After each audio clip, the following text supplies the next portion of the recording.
Be yourself. You hear that advice all the time. What does it mean? Well, it means don't try to be Anthony Robbins and say I when you're giving a speech, but don't tighten up and be meek, mild, and boring. That's not your best self either. Hi, I'm TJ Walker. Thanks for joining me today. Just a quick little warm up. We're here today taking your questions. We'll have some fascinating guests later today, and we're going to have a lot of fun. This is the TJ Walker Success Channel. It's all about helping you become more successful in your personal life and your professional life by boosting your communication skills and by boosting your confidence in your communication skills. We're going to hop right in. I just did a little short sort of taster. Those are turned into short form videos that are edited and dispersed throughout social media. And I also make long form videos here. So this is bringing you into my workshop. I bring you right in here, sort of show you behind the curtains what goes on in a training studio and what a media trainer, a public speaking trainer actually does, how we train people, also how we create content. Because on most channels, you just see the finished product. You see someone looking perfect, sounding perfect, flawless, and you don't actually see the nitty-gritty workflow. So that's what we do right here. So it's a show for you to ask questions, but it's also a glimpse into the workshop of a content creator.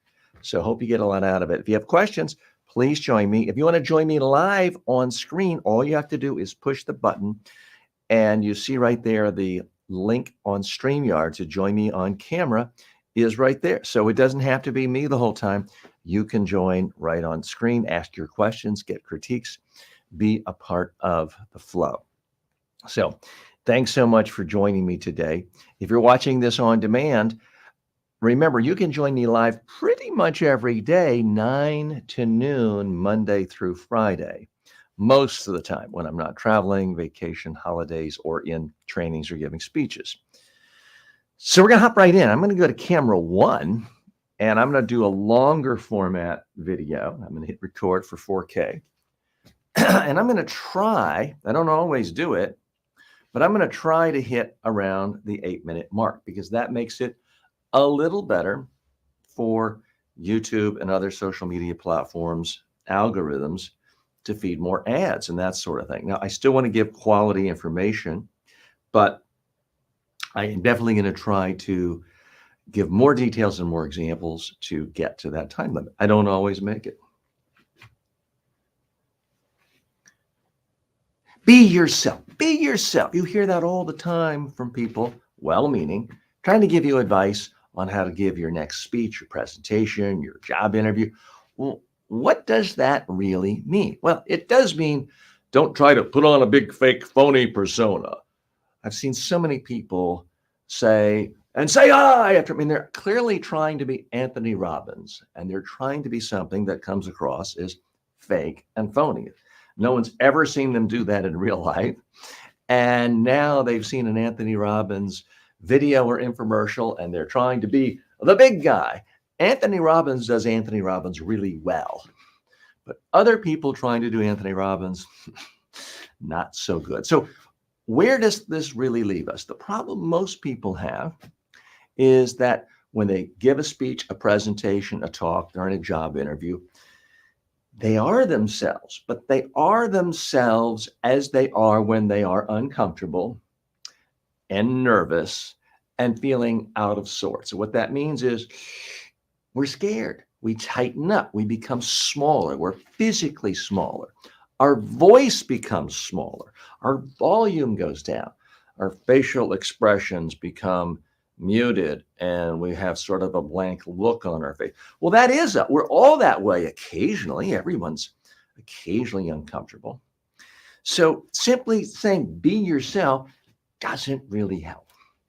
What you've got to do if you want to come across your best is to be yourself as you are when you are at your best. Most people, when they're really comfortable talking to one friend, one colleague, and you're talking about something you're passionate about, could be work related, could be sports related, a hobby. But when you're talking about something you're comfortable with, in a room you're comfortable with, whether it's your own home, your office, a conference room you go to every day. If you're comfortable with the room, you're comfortable with the one or two or three people you're talking with, and you're passionate about the subject, most people, including you, I'm willing to bet, come across really well. Typically, what that means is your voice uses its full range. You're not down here trying to speak professionally in a low, professional, monotone voice. No, you're using the full range of your voice. You're not standing professionally without movement. No, you're actually moving, whether you're standing or seated. There's movement. If nothing else, if you're seated, you're moving from the waist up. Your hands are moving. Your head is moving. Your face is moving. Your eyes are moving. Your eyebrows are moving. There's all of this movement. There's constant variety in how you speak. Your volume changes. Sometimes it's a little louder to make a point. Sometimes to make a point, you whisper. We all do this. There's constant variety in your voice, variety in your hand movement, variety in your expressions, variety in how much you move in. Now, we're not all the same. Some people can be a little louder than others. That's okay. Some people's hand movements are a little bigger than others. That's okay. I don't want you to be me. I don't want you to be some famous motivational speaker. I do want you to be you, though, but it's you when you are most comfortable. Now, this does bring up the question of how do you really know how you're coming across when you're at your most comfortable? Well, these days, it's pretty easy to do with a cell phone video camera. Just every once in a while, throw your cell phone camera on, hit record, put it in the back of the room. Now, you can tell your friends or your colleagues what you're doing. You don't want to secretly record anyone, but just leave it on for a lunch meeting. Try to forget about it. You can throw your iPad in the corner and just hit record. What you're looking for is moments when you're just talking and you're not aware of performing. You're not aware of being in front of the camera. So if the camera has to be on for a couple of hours, great. Ideally, you don't run out of space, and you can hit delete after you've watched it. But what you're looking for is how you actually speak when you're focused on the subject, you're talking to one person or just a couple of people, because what you're going to see, I guarantee you, will surprise you. You're going to see somebody interesting. You're going to see somebody compelling. And sad to say, you're probably going to see somebody more interesting than the normal person giving a speech who looks exactly like you. That's right. The way you speak when you're relaxed and comfortable and conversational, the real you, is for most people more interesting, more compelling than how they come across when they're giving the set formal speech. So the challenge is, how do we take the good things from here and get it to this lower level version of what you're doing when you think you are performing to give a serious professional speech? Because ideally, they're the same. Now, the content may be different. You talking about your annual budget request is going to be different content than you talking about how some crazy ref ruined the results of the game last night and your favorite team lost. Subject matter is different. Vocabulary may be different. No profanity in the budget presentation. But how you actually communicate should be the same. Now, I don't mean you have to jump up and down the way you might if you're talking about a sports team, but the variety in your voice, the movement with your face, your hands, your body, the constant change in speaking speed. That's what works in one-on-one conversation. That's why you can go out with a friend and chat for 5 hours in an evening and have a great time. And yet you see the very same person giving a business presentation. After 2 minutes, you're asleep. You don't want that disconnect. So yes, I want you to be you for your next presentation, talk, briefing, job interview. But I want you to be the best you. Hi, I'm TJ Walker. Thanks so much for joining me today. We are hopping right in with a live session talking about how to communicate more effectively. I see a lot of folks have joined us today. We're on Facebook, LinkedIn, YouTube, Twitch, Twitter, X, Instagram, and also my Facebook group for my Udemy students. They're nice enough to join us. And then later on, we're going to be going on to Amazon Live. I'll be talking to some guests and we'll be having fun there. I'm going to adjust my camera just slightly. I think we were slightly, I think I accidentally moved the camera there. So we got a lot of fun in store for you. The format is relatively simple other than when we have guests. And by the way, we are going to start having guests, some high profile guests. In fact, some have just, I don't want to spill the beans yet, but some extraordinarily high profile guests have just given us confirmation that they're going to be coming on the show in the next couple of weeks. And I'm talking about some of the top 10 TED Talk speakers of all time. So you're not going to want to miss that. I don't want to jinx us until we have the firm commitment, but we've had initial agreements from some of the top TED speakers of all time willing to come on the show and share their expertise with you. Later on today, I've got a fantastic guest who's one of the stars of the home shopping channel in Canada. She's going to be sharing with us secrets and tips on how to communicate more effectively when you're pitching, when you're presenting. That's obviously going to be of great interest to a lot of you who are aspiring influencers. Some of you are an Amazon influencer like I am. Some of you are influencers on other platforms. So that's going to be a lot of fun. And Nick has posted something, best viewers. So I don't know what that is, Nick, on Twitch. So I'm not going to click it. If you want to come on and talk to us about what you do, but that seems a bit spammy and suspect. We are a little bit different here on this channel. You know, a lot of channels, a lot of Facebook groups, a lot of YouTube says, you know what, do not promote, no self-promotion here, don't self-promote. We're different.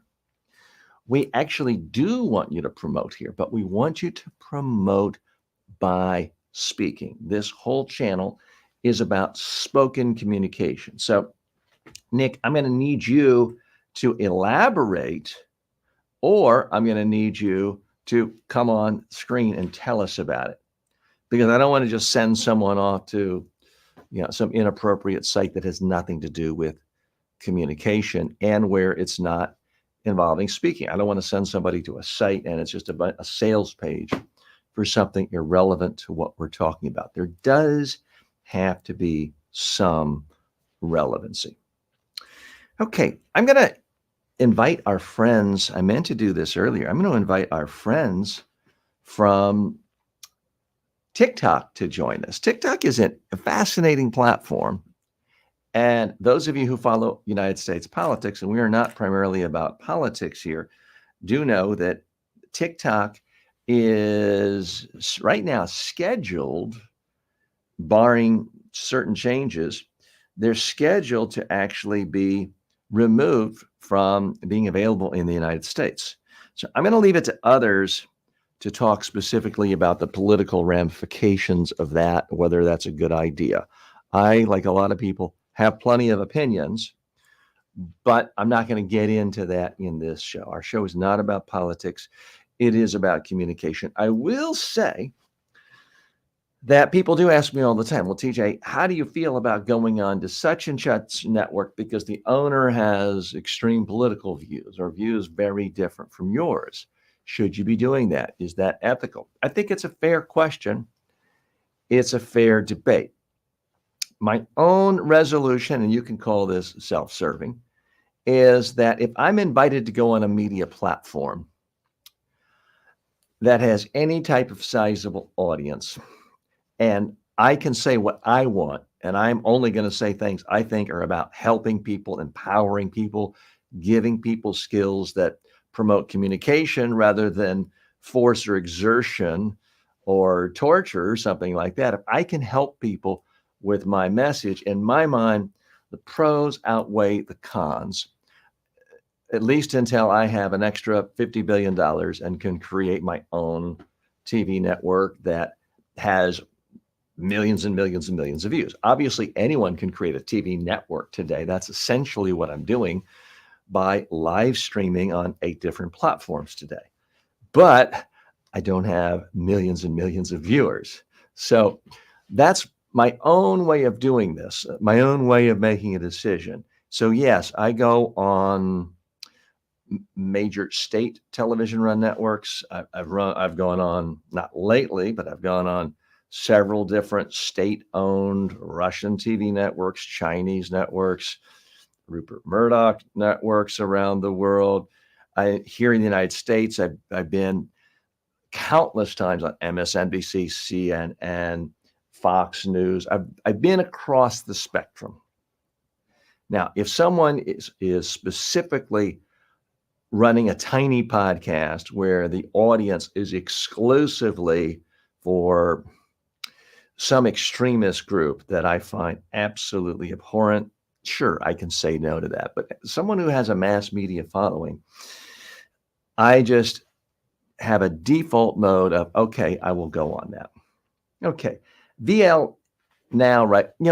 Before I get to your question, VL, and thanks so much for joining us, let me just say a quick hello. Let me go ahead and join the simulcast with TikTok, because I have looked at the data lately and we have as many as 1,000 people.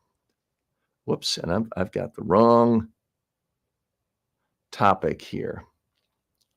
I have to put the topic. Communication skills with TJ Walker. It's too many with TJ.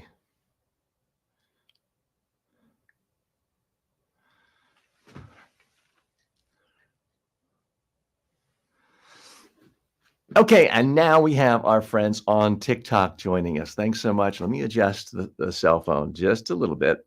And for those of you watching on YouTube, it seems like, why is TJ looking over here? Is he looking at a script or teleprompter? No, I have my cell phone a couple of inches away. In fact, I'll try to move it just a little bit closer so there will be less. Whoops, and now I moved my camera. That was not smart for many reasons. I've moved the camera, my main Studio 3 camera. So I'm going to move that and I'm going to move it back. Okay, trying to work out the kinks there. So hello to a lot of our friends joining us on TikTok. Val has joined us, and I see that Anthony's joined us, Francis, Russ. Russ, we've seen you many times before. Glad to have you back.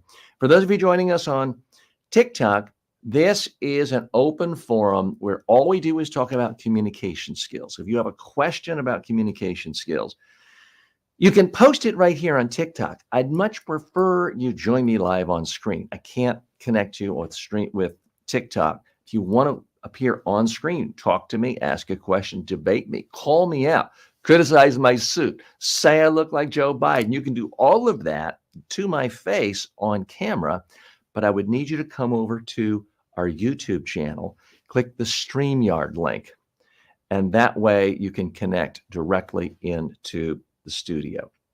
So thanks so much for joining us. We've got Mahid has joined us.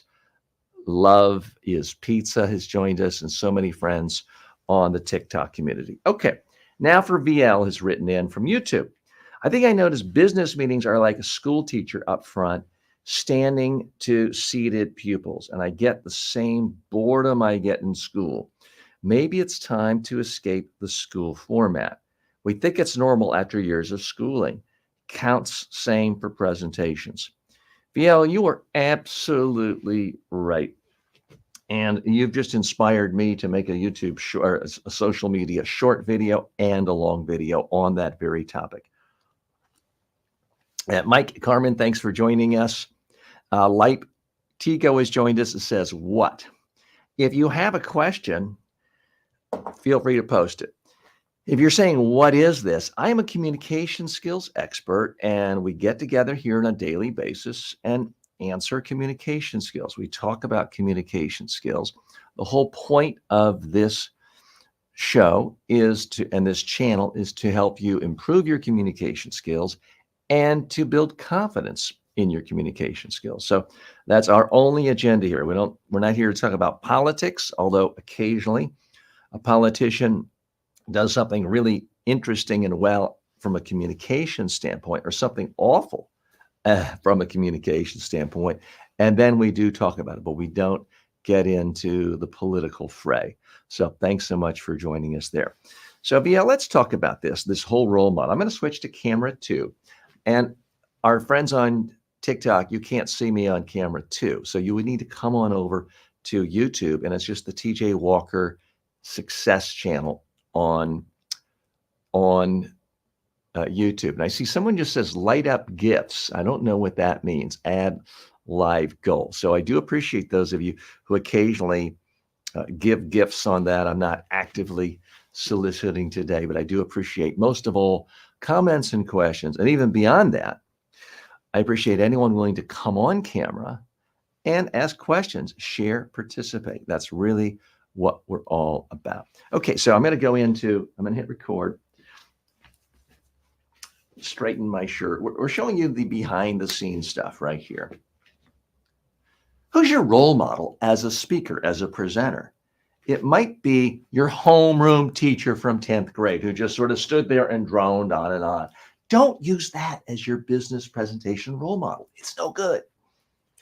Okay, so that was a short form. It is hard to really talk in less than 20 seconds and deliver genuine insights. I try to do it. I typically post 2 short form videos every single day on YouTube, on TikTok, on all social media platforms. And some of them get 5,000, 10,000 views. Some of them get 100 views. It is a hit or miss situation. I wish I could tell you I had the perfect format so that I know everything out of my mouth is going to be seen by millions. I don't. It's still a work in progress. I'm still learning. And, someone like Gary Vaynerchuk, who's been around a long time in social media, he says, don't worry about how many people watch any one video, because your next one could just go like crazy. And it's not about every single video going viral and having 10 million views. It is about, over the long term, putting out a lot of good ideas. And that is what I'm trying to do. Okay, so I'm going to try to do a long form version to VL's topic that he brought up right now. I'm going to switch to camera 1. I will try to shift this over so our friends on TikTok can actually see what I'm doing. You're seeing kind of behind the scenes, because I'm in a main studio with 3 different cameras now. So I'm going to hit record.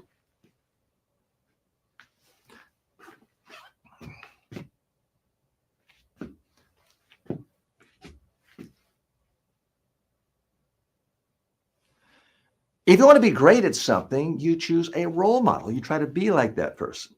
If you aspire to be a professional tennis player, perhaps your role model is Serena Williams. If you want to be a world-class swimmer, you're looking at Michael Phelps and asking yourself, how can I do what they do? How can I train like they do? Well, the big problem for so many people when it comes to their presentation skills, their communication skills, is without realizing it at the subconscious level, their role model is their homeroom teacher from 7th grade. The teacher who sort of stood up, all right, class, put your pens and papers away, blah, blah, blah. And it's boring and it's droning. And yet every single day in every country in the world, people stand up to give business presentations, or perhaps sit down at a conference room and they tell themselves, well, I'm now giving a formal presentation because I'm trying to request funds for a new proposal. I'm trying to get a budget approved. I'm trying to give people an update on everything our division has done for the last quarter. And without realizing it, they flip a switch and they're back in 7th grade. And they have become their homeroom teacher, standing up, droning on, not being interesting, projecting a voice where the volume is perhaps loud enough, but flattening the voice and making it boring. Well, stop doing that. Yes, I want you to have a role model when it comes to speaking. but I want you to pick someone good.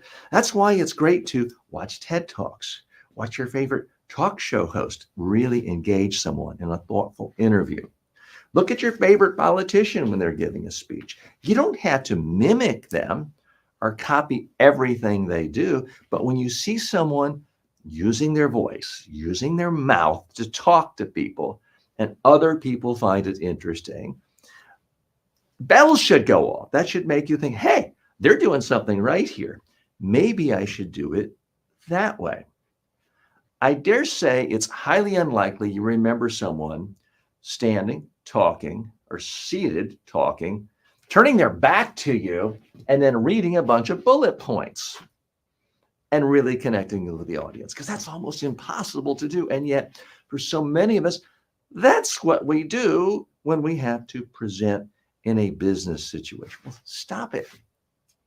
The problem is not that you don't know how to speak. The problem is not that you're a nervous speaker. The problem is not that you haven't been trained. The problem is not that you don't have a role model. The problem is you have a wrong role model.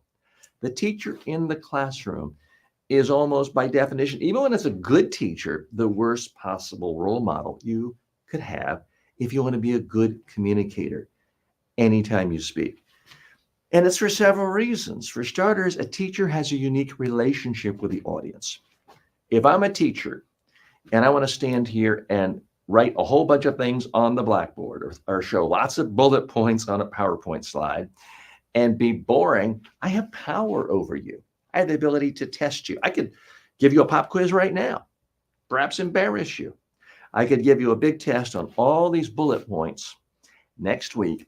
And if you flunk the test, you flunk the course, you get held back, all your friends go to the next grade and you're called bad names about how poorly you performed. Your life is over. Your parents have grounded you.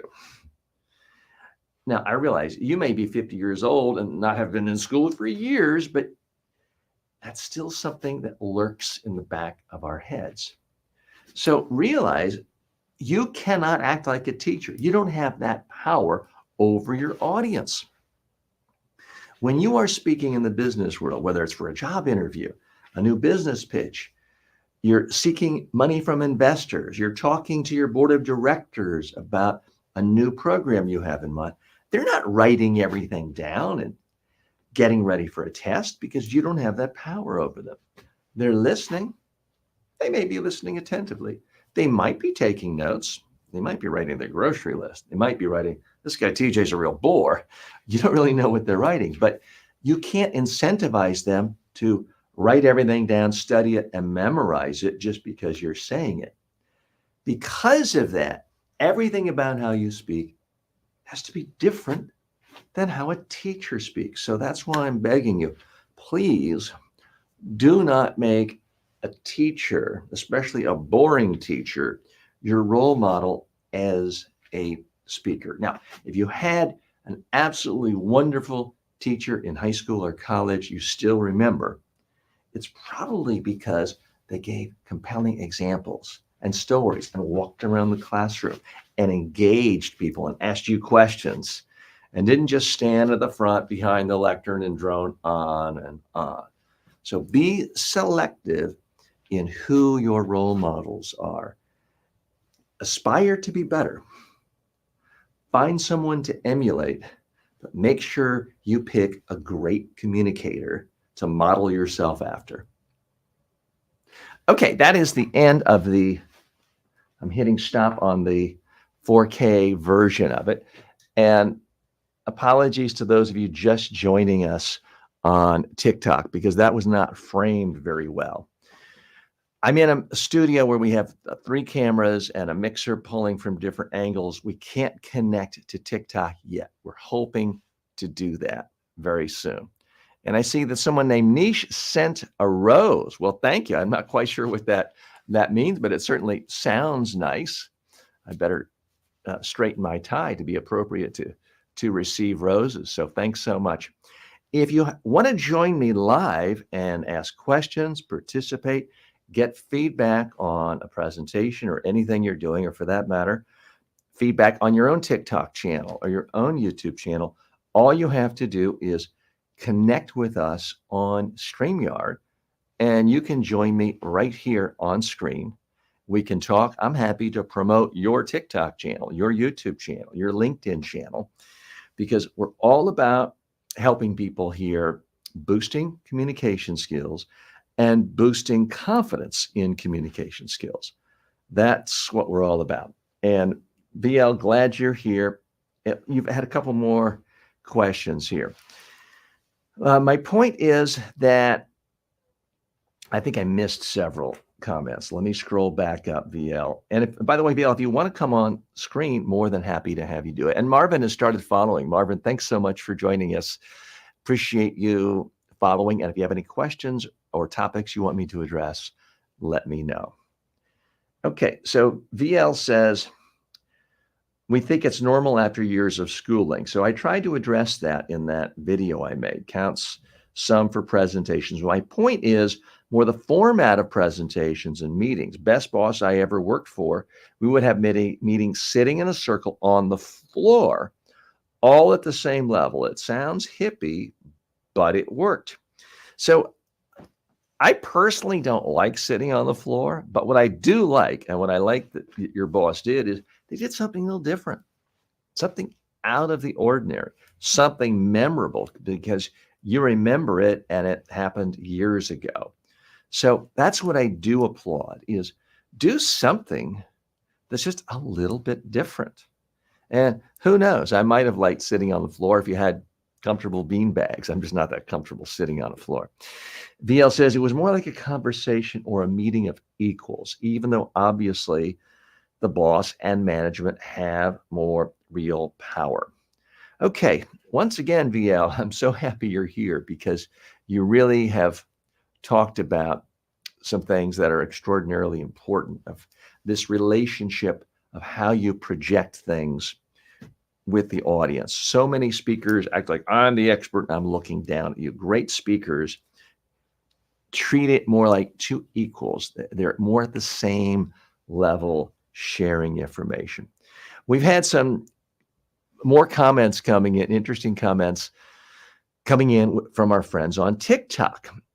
And Context Cautious says, am I the lawyer from It's Always Sunny in Philadelphia? Now, I hear that's a great show, and I've started it before, but I don't think, for whatever reason, I've ever watched more than 2 minutes. So I don't know which character you're referencing. I'm hoping it's not the Danny DeVito character. I do know that's the only character I'm aware of. I'm often told I look like Joe Biden. I've never been told I look like Danny DeVito. So I'm going to assume it's someone else. But I appreciate you watching and sharing, and some of you have sent roses. And Nesh says, just got the #1 gifter badge. Hey, what the hell? You just sent me a gift. I think that was for some amount of money, and I do very much appreciate your gifts. So thanks a lot. I know we've had a few of those before on YouTube. This is the first one on TikTok. Carol says, hey, please do me a favor. Have a beautiful day. Knowing you make a difference. TY. Thank you. Well, Carol, thanks for your kind words. I appreciate your positivity, and I appreciate you stopping by. And Carol, if there's any question I can do to answer to help you in any way, let me know. And Stray says, yawn. Well, guess what? I don't care how good a speaker you are, how great a comedian you are, and I'm not a comedian. This is an important lesson, and I'm glad Stray pointed that out, is nobody is interesting to everybody. There's not a single speaker in the world who captivates every single person in the audience. So for Stray, I've failed you. I'm not saying anything interesting to you. So that is a failure of sorts. Now, am I going to let that ruin my day? Am I going to cancel the show? No. I also realize this is not for everyone. If you're looking for Mr. Beast, if you're looking for instant excitement, car crashes, pizzazz, suspense, this is not the channel for you. Stray, this is a channel for people who want to improve their communication skills and improve their confidence in their communication skills. That's it. That's all we do here. We don't teach you how to get rich from crypto. We don't give you jokes every 2 seconds. We're just here to help you communicate. So, Stray, I would challenge you. Is there any part of communication where you currently feel less than great? Whether it is presenting in the office, talking to people in small talk situations at networking parties, giving a new business pitch. Is there any area where you feel less than great? If so, let me know what it is, and I will try to help you. I'll be 100% more responsive to exactly what interests you. Because the one thing I do know is if you're a speaker and somebody asks a question and you answer their question, you look right at them and you answer their question, at that moment, you are profoundly interesting to that person. And you're sending a signal to everyone else. Hey, I'm responsive. I'm not here to just lecture to you and pontificate and ignore you. This is, in fact, a conversation. And that really is the best you can do. Now, you can't do it if you're talking to a live audience of 10,000 people in the room. It would slow things down. But certainly, if you're doing online things, an online situation, then it is possible. Okay. And, so context cautious says it's the voice. I'm somehow reminding someone of a character on TV, which that's fine. I do find that so many people often hold themselves back from making social media videos, from giving speeches, because they are afraid they have an awful voice. And in my experience, no. Most people have a voice that's perfectly fine. People can understand them. It doesn't alienate them to the point where they're running out of the room or putting their fingers in the ear. And they also don't have a voice that's so good that movie producers are saying, here, please do the voiceover. You're better than Morgan Freeman. Here's a big bag of $1 million. Because my voice isn't that good. It's not that distinctive. So thanks so much, Context Cautious, for stopping by. Queenager says, I raised a girl lawyer. Okay. Perhaps that means you encourage them to debate in high school and college and seek forums like that. I know in my own high school, so many of the kids on my fellow students on the debate team went on to become lawyers. So let me know if you did anything in particular to talk about that. James asked a question. Do you have any sales advice? And I'll come to that in just one moment. Mag says, if you give opinions, you get attacked. So saying you have a voice is a joke. Okay, I'm not sure I understand that. Mag says, if you give opinions, you get attacked. So saying you have a voice is a joke. I'm not quite sure what that actually means. If you want to perhaps do a clarification, sometimes I know if I'm typing in a hurry, a word gets messed up or left out and the meaning is lost. So I'm not quite sure what you mean by that. But let me address James' question, sales advice. And let me do this. I'm going to go to camera one, and I'm going to hit record. I'm going to try to do this in a little more depth. So I'm going to switch this camera angle so our friends on TikTok can see. Okay.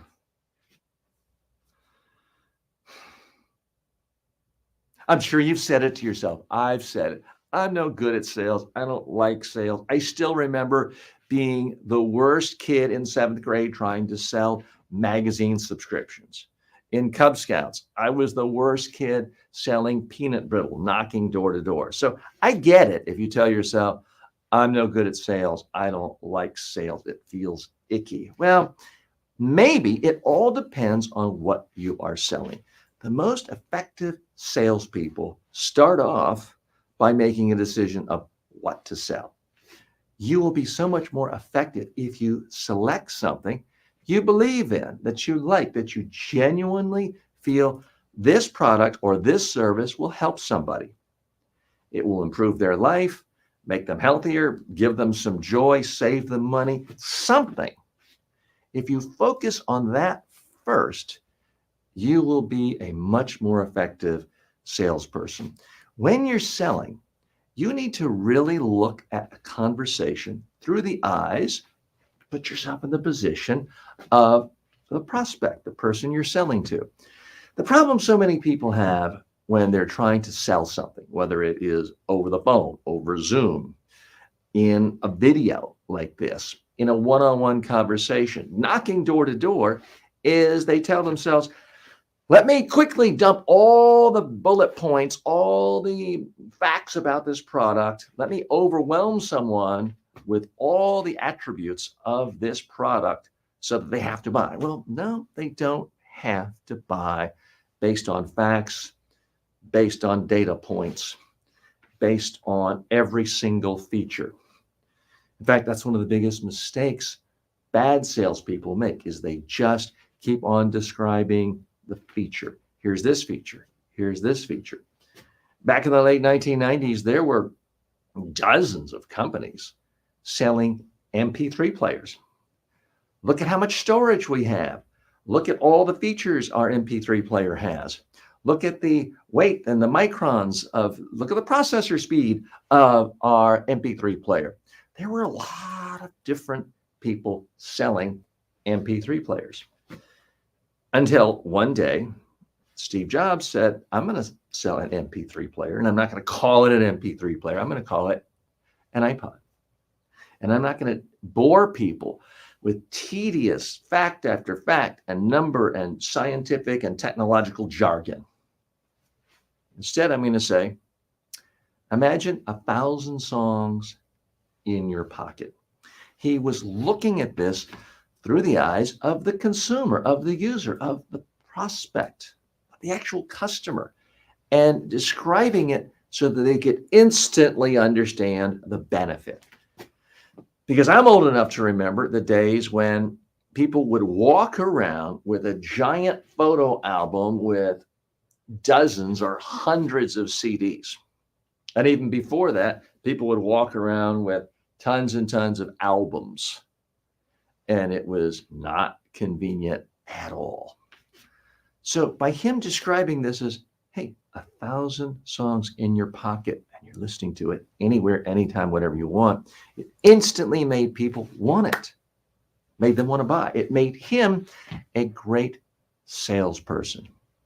Now, we can't all invent iPods. I understand that. But if you do have to sell something, we all can actually try to sell from the standpoint of the prospect, of the customer. What are they trying to change in their life? What about your product or service is going to make their life easier, faster, smoother, more efficient, more profitable, or more entertaining? If you consistently look at a product you're selling through the lens of your customer, you're going to be infinitely more successful. And certainly, if you have a chance to talk one-on-one to a customer, you've got to make this a conversation. People will say over and over, I don't want to listen to some sales pitch. But if they feel like you're having a conversation, people like to be listened to. They like it when you hear their concerns, when you give them attention. So the best salespeople actually spend more time listening than talking. That's why it's always a bad idea, especially if it's a one-on-one meeting sales pitch, to just start off with, oh, let me go through all my slides first. Hold all your questions till the end. No. Never ask a prospect to hold a question till the end. If someone you're trying to sell something to has a question, at that particular moment, the most important thing in the entire room, the most important thing online, if it's an online meeting, the most important thing in your presentation is clearing up the confusion in their head right now. They're actually doing you a favor by asking you a question, because now we know with 100% certainty that the next thing out of your mouth is going to be profoundly relevant and interesting to your prospect. Now, they might not like your answer. The question might be, will you give this to me for free or a 50% discount? And you can't do that. But whatever the question is, we know they're going to be listening to your answer. So you've drawn them back in. The problem with so many sales presentations these days is people aren't listening. If it's a sales presentation and a TV ad, people have switched over to their iPad. If you're on a Zoom meeting on an iPad, people have switched over and multitasking on their cell phone. And if it's a face-to-face meeting and there's more than one person in the audience, people are looking at their cell phone and only giving you half their attention. So you've got to make this interesting to them and relevant to them. And that's why the more you answer questions, the more this will seem like a conversation. You will actually get the attention of the audience, because no sale takes place if you don't get the attention of the audience. A sales presentation is a particular type of presentation. It's not enough to simply come across comfortable, confident, relaxed. You want to do that in any presentation. It's not enough to speak in words that people can understand. You've got to do that in any presentation. It's not enough to get people to remember your message. You do want to do that in any presentation.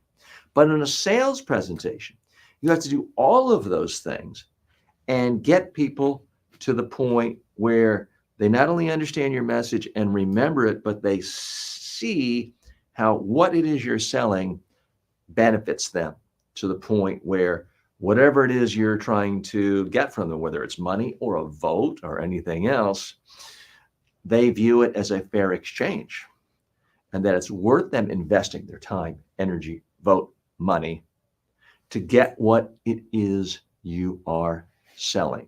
That's the real challenge of a sales presentation. Okay, we're going to stop. I'm going to stop the recording there of the 4K version. And for those of you who are sort of newer to this channel, especially our TikTok friends, we do several things at once here. It's a live show where I take your questions, respond to your comments, review other people's videos, channels, things like that. But I also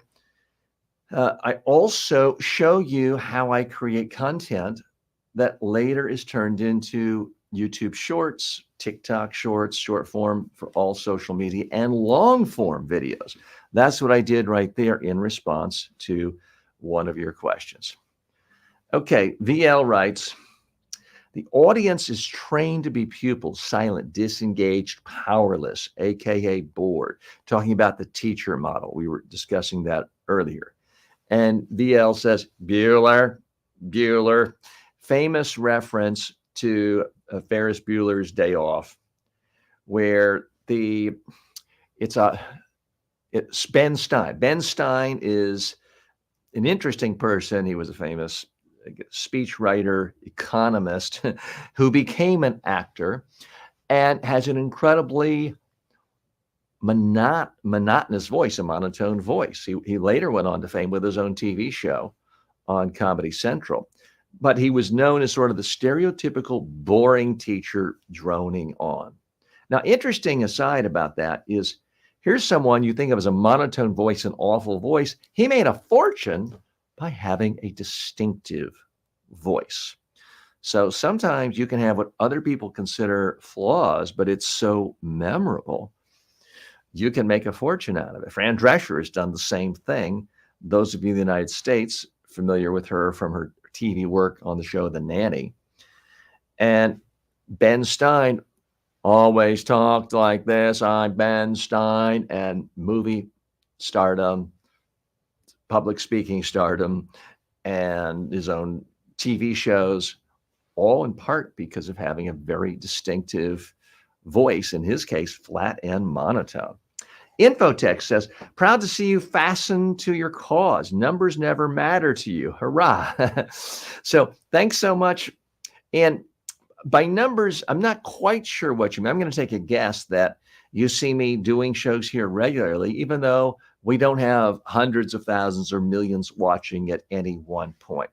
What I do like is the fact that over time, audiences grow in part by reaching more platforms in more ways, because in a typical month, I reach hundreds of thousands of people around the globe. If you aggregate every viewer from our live shows on all platforms, the short form video, the long form video, things like the views of our videos on Amazon Live and Amazon product page. You add it all up, it's hundreds of thousands of people.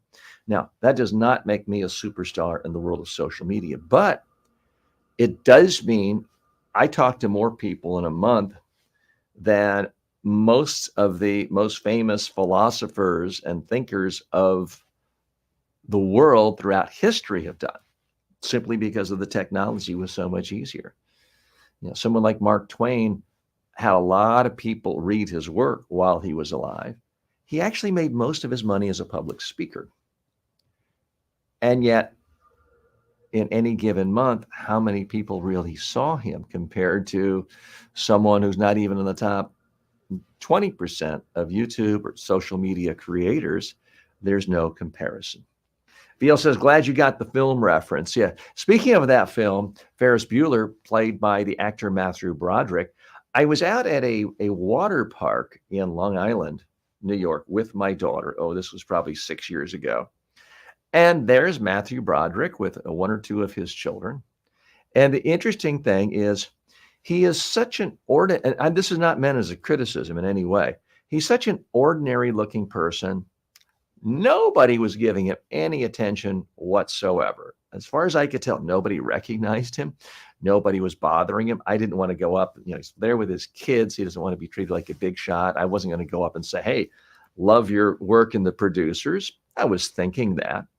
But I decided at that moment, the best thing is I'll let the guy enjoy a day at the water park with his kids. I'll do the same. Now, we had our small talk expert on last Friday, Don Gabor. He may have had a suggestion on what to do, or he may have said I made the right call. I'm not quite sure. But VL, thanks for the comment. Infotech, let me know what topic you're most interested in hearing about right now as it relates to communication skills. And also, please let me know what you're working on. What are you focusing on right now in your own career as it relates to communication? Do you have any challenges coming up? Do you have any big presentations, talks? It could be you're absolutely fantastic in the boardroom, but now you've got to give a speech, a best man speech at a wedding, or you've got to give a speech as the father of the bride or the mother of the bride. And that can turn people into nervous wrecks. They're all slightly different. And if you want to talk about it, I'm here for you. Okay. So James, I hope you found that helpful. James says very good advice. So thanks. I appreciate that. So again, we do try to kill two birds with one stone here. James has asked a real question. I answered it, tried to be helpful, but I tried to do it in a couple of different ways. So that's why I took the time, paused, hit record to capture this in 4K, and made a few notes so that my editor can figure out, okay, this is meant to be turned into an edited, more polished B-roll, little music, some graphics. We'll be turning that into a social media long form video. So that's how you help me. I hope I helped you by giving you some good advice. By the way, we had a lot of fun here. We've got a world-renowned expert joining us very shortly, who is a superstar in Canada in the home shopping arena. And she's great at pitching people. I'm hoping to get some tips myself on how to pitch more effectively when trying to sell through live video. Light up gifts just flashed on my screen. I'm not sure what that means, but someone gave a thumbs up or a heart or a donation. Very much appreciate that. James says, can't run through a campground. You have to ran through a campground because it's past tense. Okay. Not sure. I may have made a grammar mistake. I'm not remembering the reference there. But if you want to clarify, it's fine. And I'm reading this backwards. Hello, if you give a, okay, we've already shared that one. One of the things we're trying to do, just sharing with you behind the scenes technically, is we use a service called StreamYard. And that allows us to connect on one web page, and then we're able to add YouTube, Facebook, Twitch, Instagram, LinkedIn, Amazon Live, where they all receive the same feed. Anyone who comments on those, I can then see it here in one place, and we can reach a larger audience. And we can reach people where they are rather than forcing them to where I am. We can't do that yet when it comes to TikTok. And we love the TikTok community. And when we were on Friday with you, we had about 1,000 people joining us. So really appreciate all the participation. And we've had 964 likes just today. So really appreciate that. But we're trying to integrate you so you can see the 3-camera shot and the comments and be able to hear the guest, because we are going to have guests coming up very shortly. I'm also going to be going on Amazon Live, giving you some tips on books that have meant a lot to me. Now, typically anything I talk about for Amazon Live, they are products that I bought with my own money, I've used, I've liked, I've already told other people about it, and then I make a video live and on demand and share that with you. As an Amazon influencer, I am already an Amazon affiliate, which means I get an affiliate commission if someone watches the video and then buys it. So that's what we'll be doing later on. Just want to make sure I didn't miss any other comments. We've had so many people stop by on TikTok. Want to say hello again to Val, to Anthony, Francis, Nando stopped by, Tommy, Omar says hello, Mark, and we have Love, Miranda.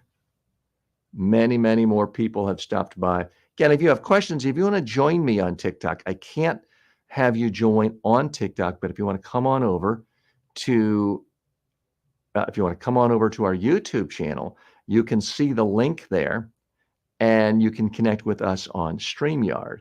And that way you can come right on, ask questions, and be a part of our community. So we're going to take a commercial break here for a couple of minutes. I'll be right back, give you a chance to refresh your coffee cup, or in my case, green tea. And we'll be back in just a moment. I'm going to share with you here now ads that I have made for the Amazon Influencer Program.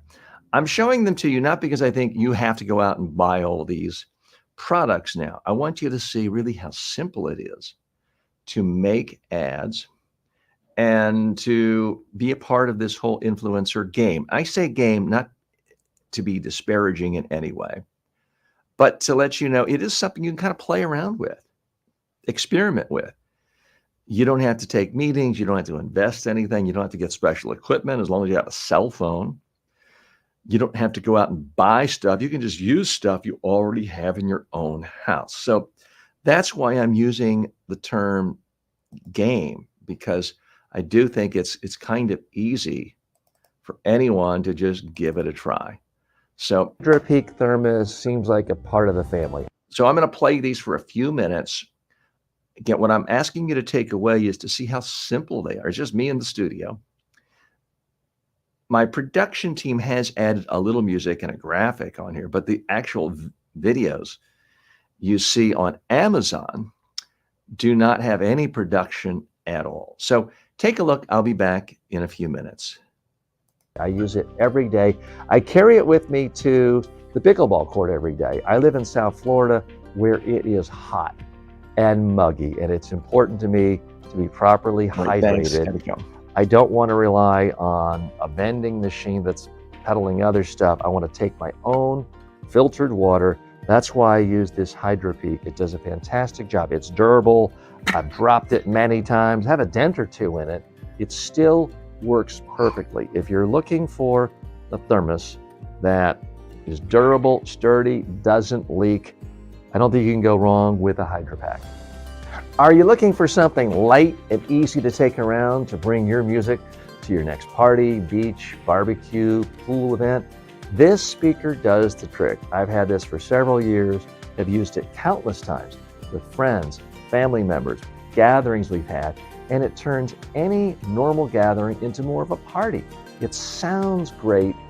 without me having to lug around big speakers or find outlets. It holds its charge, it lasts for hours, it sounds great, it syncs up easily and quickly to my cell phone. I'm not the greatest tech wizard, but it's easy to use. If you want a nice sounding speaker for your events, home, office, out at the beach, this speaker will do the job. Reading is important to me. That's why I love this reading lamp. It's very flexible. You can adjust up, down. You can adjust how bright or dim it is. Hi, I'm TJ with the TJ Walker Success Channel, and so much of my success I give to reading a lot. I like to read at least an hour every night, so it's important for me to have reliable lighting. That's why I keep these around the house, next to my bed, next to the couch, so I can read there. If you're looking for something that's flexible and affordable and reliable, this reading lamp fits the bill. I don't do a lot of stapling these days, but every so often I do need to staple. This Stanley, it works perfectly every single time, and it has for years. If your office, your home office, your regular office needs a stapler, Stanley knows how to get the job done.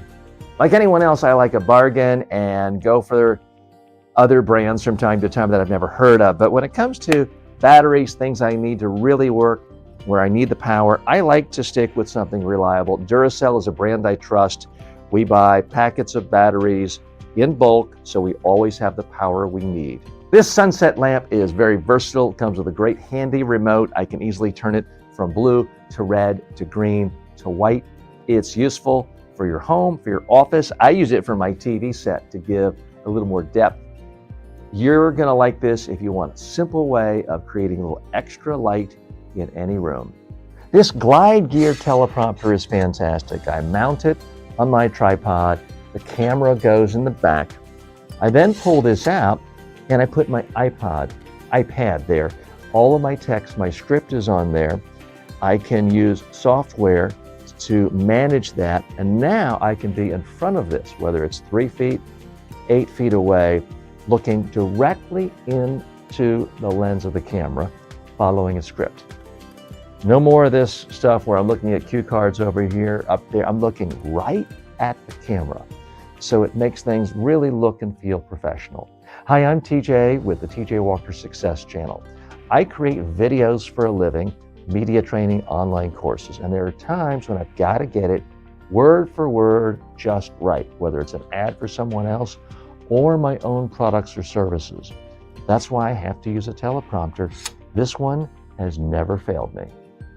I like the Kirkland water filter cartridges because I drink water all day long, and I don't like chlorine taste in my water. Hi, I'm TJ with the TJ Walker Success Channel. I talk for a living. I make videos all day long on YouTube, make online courses, and do speeches and workshops. So I get dried out a lot and quickly. So I'm drinking water all day long.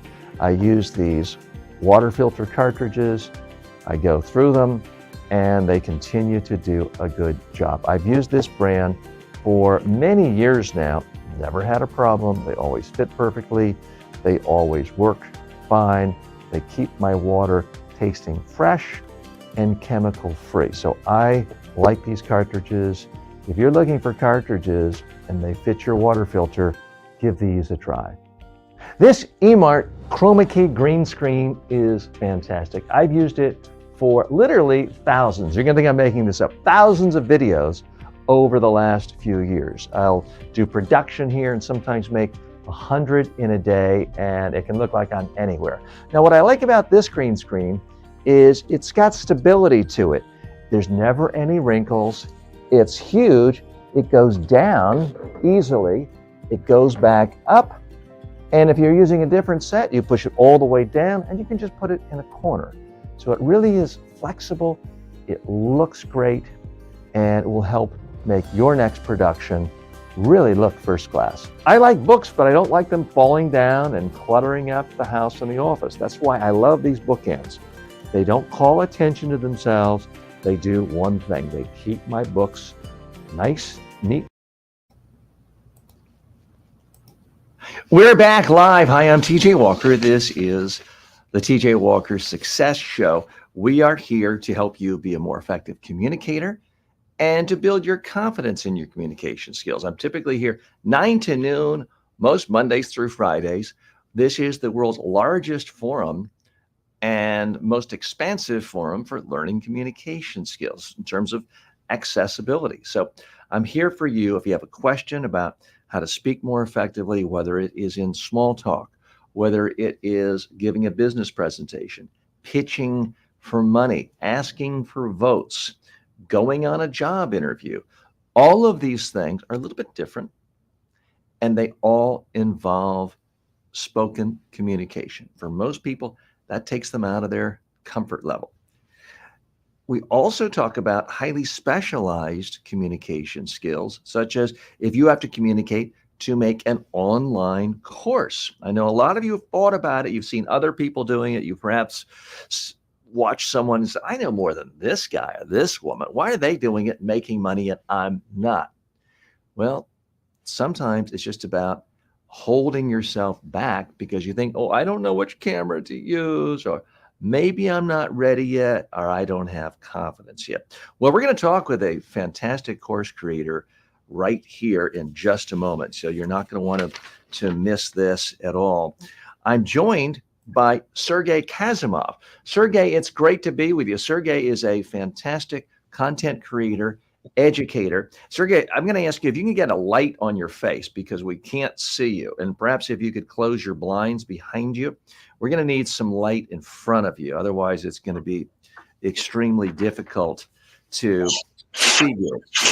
But we're glad Sergey is with us. He's got more than 20 years experience. Is this better? Yeah, well, not really. No.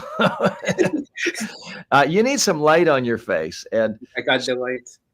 It's all I see are shadows. Okay, hold on. So, yeah, if anything, if you could just turn your camera around so that the window is in front of you. Now, light behind you is actually the worst possible thing because then it really darkens your face out. Now, what would be better is if you had no windows behind you. You want windows in front of you because all we see is dark shadow. Is your computer such that you can angle it so that the window is on the other side of the camera? You want the window light hitting your face, not behind you, because that's messing up the light completely. Okay. While Sergey's doing that, I'm gonna take you off camera, but we want to bring you on. Play with that for a minute. I'm gonna give people a little more information on you. Sergey has 20 years experience in the e-commerce realm. He's also, unlike me, a certified teacher. He has a teacher's degree. He has a master's degree in education. He's been a public school teacher, but he also has extensive experience selling on eBay, Etsy, Fiverr, and Udemy. Many of you know him through Udemy and his excellent courses there. He's an eBay power seller and a certified education specialist through eBay. I'm very happy to be able to partner with him on a new course, ChatGPT, the e-commerce mastery, how to scale your business. And we're going to find out from him in a moment more about this course. I'm very, in full disclosure, I'm a partner with him on this course. So we're going to talk about this and find out a little more about the course, plus learn about his own journey as a communicator and as a teacher. Let's bring him back on. Okay, now we can see your face, Sergey. Fantastic. Great. I moved it around, so maybe it's better now. Fantastic. All right. Glad you could join us. We just wanted to be able to see you clearly. That's fantastic. And you've got so many great, wonderful courses. Again, I'm very happy to be partnering with you on this ChatGPT e-commerce mastery. Let's start back from the beginning. For the last almost 2 years now, since really in popular culture, November 2022 is when everyone started hearing about ChatGPT.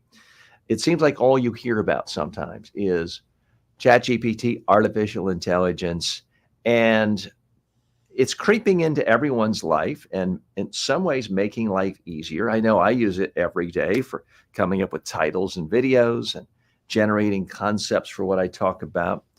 But I'm not sure I use it the most effective. I do use ChatGPT to rewrite promotional copy for emails I push out to my Udemy students, for example. We're putting out hundreds of promotional messages a day sometimes. But you're a real master at this. So let's start from ground one. What do people really need to know about ChatGPT to get started in this if they're not computer experts and they're not computer scientists? Okay, so ChatGPT been a little game changer because a lot of stuff that you do online, especially I've been selling things on Etsy, on eBay, and I notice bigger conversion when you use ChatGPT. The problem is you write a description and you just leave it. A lot of people just leave the description and they think, okay, we're just going to leave the description and it's going to sell by itself. But ChatGPT gives you better keywords utilization. Like I had listings that go on for a few years. You just put them in there and you forget with eBay. And then what happens? Nobody buys it. So what I went and started doing, I went ahead and I put those listings into ChatGPT itself and I ask it, and this is a computer. So pretty much you keep on inputting it and asking it, what can you do? How can you fix it? How can you make it better? And the computer utilizes all those for you, does everything for you, and it writes it in a very nice way. So there was no more spelling errors, no more grammatical errors. There was no all those things that you miss out. Sometimes I need somebody to proofread my listings. You put the listing up there fast enough, and I do it fast. You do it fast. You don't worry about, and you make a mistake. The small mistake can cost you. And then I look back like, okay, no wonder nobody was buying it. I made this one small word you put in there, and it messed up the whole listing, and nobody touched it for years, and somebody could have bought it. Mhm. Especially when it's Lost opportunities. Walk us through. Is there any one thing you use ChatGPT where you can point to now and say, "Wow, doing that one thing really helped my bottom line. That generated $22,000 I wouldn't have generated otherwise." Is there something you can put your finger on? Because a lot of people, I think, say, "Well, this all sounds interesting. I don't know if it's really going to have a meaningful impact on my business or my life." Well, it depends. If you're selling stuff online, a lot of people actually start to use it. So you're actually losing to the competition because the competition is going in there and using the chat to write better listings, and you're not. So their Mhm. stuff is going to sell and yours is not. But for me, it was like the title. For example, you go put the title into ChatGPT and it rechanges the keywords around, and you no longer are going to be selling it for pennies on the dollar when you can sell it for much more. Mhm. So I like to sell vintage stuff. I love going on garage sales, finding those vintage treasures. And those ways that you can just scan it. You basically scan the stuff with the phone, figure out what kind of product it is. It tells you everything that you need about. And above all, it describes it for you. And then does all the work for you. And then you put the chat GPT combined together and you're making much more money because it's just a game changer. I mean, before I used it, past 1 year difference between making like almost 10 times more money by using the chat itself. Not only that, I was also figured out to use consignment as well, which is another thing that I talk about in my class as well, which is basically you are getting products from other people and you reselling it for more money. Now, a lot of Mhm. people ask about the chat GPT aspect, why I need that. Well, why not use it? It's free. People don't get it. You don't need to pay anything to use the chat. You're not losing anything to use it. So why not use it when you have this tool that they're giving away? I don't even know why they're giving it away for free. Let's put it this way. It's like you go in there and they give it to you. Now, there's people who make the mistake and they go on eBay. Well, eBay has artificial intelligence tool now. That thing is just terrible. You put in the whole entire thing, you press on it, it rewrites everything for you, and it makes so many mistakes. It's not even as good as Chat GPT. Second of all, I used it a few times and it's terrible. It's like I don't know why they even put it there. They should have just took it out. Now there are a lot of programs using the same underlying technology. Are there others you like a lot as well, or ChatGPT is still your mainstay? I think ChatGPT is the best one out there. I found another one, the Microsoft one. I think I tried it a few times, which is good, but I think ChatGPT is just what you need. You don't need anything more fancy. I mean, if you Well, find what if you want to do something long format? I mean, talk about e-commerce in the course. I mean, I would love, for example, to take my storytelling course, which is hundreds of videos. I would love to be able to ingest all of those videos into an artificial intelligence program, have it converted into text, and which would presumably be maybe 300,000 words. And I would love to be able to give a prompt to an artificial intelligence saying, please take all of this content from a video-based course of 300,000 words and rewrite it in the style of a New York Times bestseller with appropriate chapters and headings in a 50,000 words. ChatGPT won't take that much data. Is there a particular program you would recommend I would use for that? well, the way you go about this, I would just put it in sections and use ChatGPT for the same thing. You don't need to stick the whole entire thing in there if it doesn't let you do that much data. But I never tried this much. I never put like massive amount of stuff in there. Let's put a spotlight on the course. And in a minute, I believe we'll be able to give away a pass to our viewers, Beer. And forgive me, my friends who are on we're live streaming now on 8 platforms. One of them is my Udemy student platform. We're going to show you the course, but I'm going to have to disconnect from the Facebook page for my Udemy students because our rules with Udemy is you're not supposed to be talking about coupons and things like that. And we are going to have a special for our friends who joined us here. So I'm going to have to sign off from our Facebook connection for Udemy students. But anyone watching on our Udemy Facebook page, come on over to either my Facebook page, TJ Walker Success on Facebook, or even better, come on over to our YouTube channel, which is TJ Walker Success on YouTube. And then you can see the whole thing and perhaps get a coupon or two for a free taste of the course. Sergey, we're going to take a look now at the fantastic course you have presented. I'm going to share my screen. One moment here.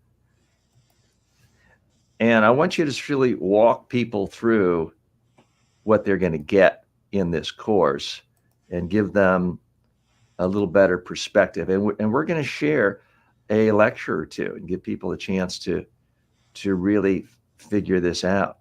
You know what? I'm not sure I hit the right share. Let me start over. I'm going to hit present. I'm going to share my screen. I'm sharing the audio.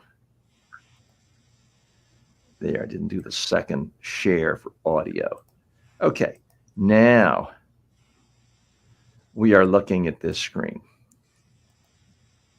So let's tell me how you actually used ChatGPT to make this course and to make it better. So for example, is the title ChatGPT E-commerce Mastery, Scale Business Sales and Profits? Was that your original title, or is that a title that was perfected because of the power of ChatGPT? Well, I did use ChatGPT to keep on finding the perfect title. This is actually the 5th title that I put in here. So I went through a bunch of titles before I discovered that this is probably the best one. Now, you have to understand, it's the same thing when you're writing an eBay listing. ChatGPT is not going to give you one idea. It's going to give you a bunch of them. That's what I ask for when I work with ChatGPT. It's kind of like a second brain giving me all those different ideas. And then you input and see the difference that it makes. The same deal when you're selling stuff on eBay. You will ask, give me 5 best titles that will work, that utilize the same keywords. Mhm. And then this is what my course talks about, how to communicate with Chat GPT, artificial intelligence, and how to let it figure out for you exactly what you needed to do. Mhm. And we should note here it has an astronomically high rating, a 4.8 rating, more than 1,000 students. And if you are one of our Udemy for Business students watching on our Udemy Facebook page, you may want to take note of this because this is still a relatively new course. And it's as of this morning, it's not yet in Udemy for Business. So if you are interested in this, put in a formal request to Udemy for Business. Say, please include ChatGPT e-commerce mastery, scale business, sales, and profit. Use this exact name. And typically for a course like this, they would include it because it's 100% for business, obviously. So there's no rational reason for it not being included. So let's do a quick summary. Because I know when I'm writing course descriptions, it's quite often a challenge to figure out how to really write what you'll learn, the bullet points. How much did ChatGPT give you feedback on this what you'll learn section? For example, it says 2 hours and 25 minutes of content. Is that, how do we know that's going to be a big decision or a reason that might motivate someone to take a course versus talking about some other benefit, your third bullet point? Well, the way I went about and did it, this is just experience from creating classes. Pretty much, I figured out what are the very good things to put up there that I think people will really care when they take the class. And I went into ChatGPT and I asked which is the best one to put in order, and it helped me figure this one out. Also, a lot of the content in this class, a lot of it could be used for other things than just selling on eBay. You can sell any kind of products that you want, and you can use Chat GPT to do this for you. So this class really works about eBay and Etsy because those are the primary platforms that I use. But you can use any platform you actually want to do the same exact thing. Sergey, let's give people a preview. Would you prefer that I do the class introduction, the lesson two, or the eBay sales and store fees? Which one do you think would give people a good taste? I think you can do the class intro. All right, let's go ahead and take a look. And by the way, if you have to sign off now, please realize you can go look at this for absolutely no charge at any point if you go to Udemy, it's udemy.com, and type in the name of the course. So let's go ahead and take a look at this preview of the course. Welcome back. This is your Sogi Samurai. Whoops, and I have the wrong speed on. You don't normally sound like Mickey Mouse. Let me change the speed, and we're going to rewind. Hi, welcome back. This is your instructor, Sogi Kisamo. I have taught thousands of students how to go ahead and make money online, and specifically on Etsy and on eBay and other e-commerce platforms. By the way, I like the white, simple backdrop. It's clear, no distractions. There were several years where I worked exclusively in my courses with a white backdrop. Now, sometimes people just do a screen. I actually was standing in front of a television and put a white PowerPoint slide. There's different ways of doing it. It can be harder to light white, but when you do, it gives a really clean, professional look. This course has been designed hands-on to teach you how to get started with eBay and how to use that in Etsy itself to take your level to the next one beyond. So we're going to be utilizing Chat GPT. We're going to be taking all the awesome things that we can use with the automation of artificial intelligence and putting it into real world, real life concepts. And all together, all this combined is going to help you to create this awesome consignment business. Well, pretty much you're taking products from other people and you're reselling it yourself. on eBay. Now you can also resell things on Etsy as well. It just has to be vintage products.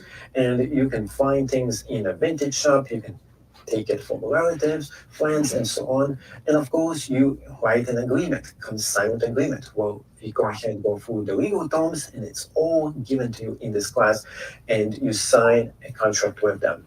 And of course, you sign products for them. This is how you expand your business. You're taking it from a very small level where you have very few things and products for you to sell, and you are getting it from other people and you're reselling it for them, and you're making more money. Using this specific concept, I was able to take my business, which was very small, and get it bigger in the span of only 1 year. And you can do the same exact thing. So I teach you hands-on method, how to go ahead, start your business up, everything you need to know. And this course is going to really help you out.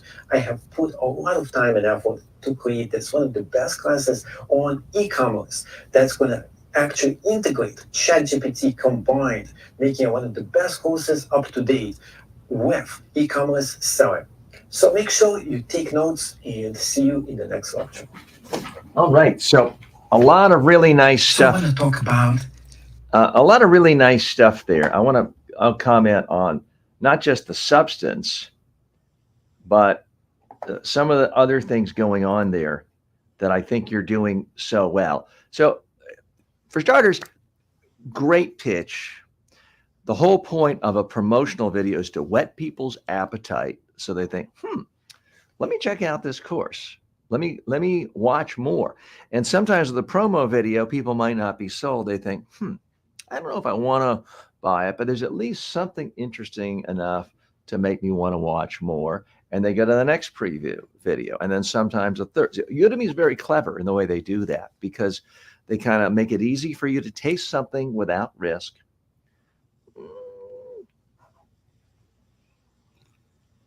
Taste okay. Let me have another sip. They're going to watch another video and then another. And before they realize it, they think, I'm already learning a lot from this guy. And you know what? There's a money back guarantee. Let me just buy the course, which is one reason why I think your course is selling well. And it's one reason why the Udemy platform has done extremely well and is really essentially the most successful platform for online course selling in the world today for some of those very reasons. I also want to just step back a moment, learning moment for other people watching this, because I know so many of you, I get people every month saying, TJ, I want to do a course. I want to do this. I want to do that. I just got to wait till I get a better camera or change my hair or learn English, there's always some excuse.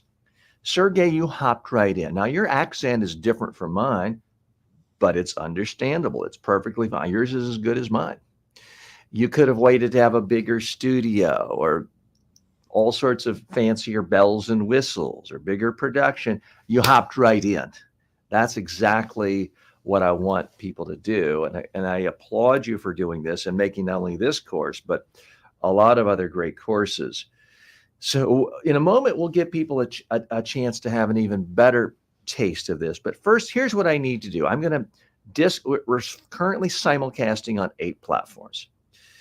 I'm going to disconnect from our friends who are my Udemy students on Facebook, because I do not want to be in violation of any Udemy policies. I always fulfill my policies. We're going to talk about a few things now as far as how to access the course at no charge that I can't do within the Udemy Facebook group. So I'm going to say goodbye to our Udemy friends, but I'd also extend an invitation to you saying, if you want to learn more about this course and how to get it, and build your own business and sell more online and really benefit from this AI revolution in your own commerce capabilities, come on over to the YouTube channel. Just go to YouTube, type in TJ Walker Success.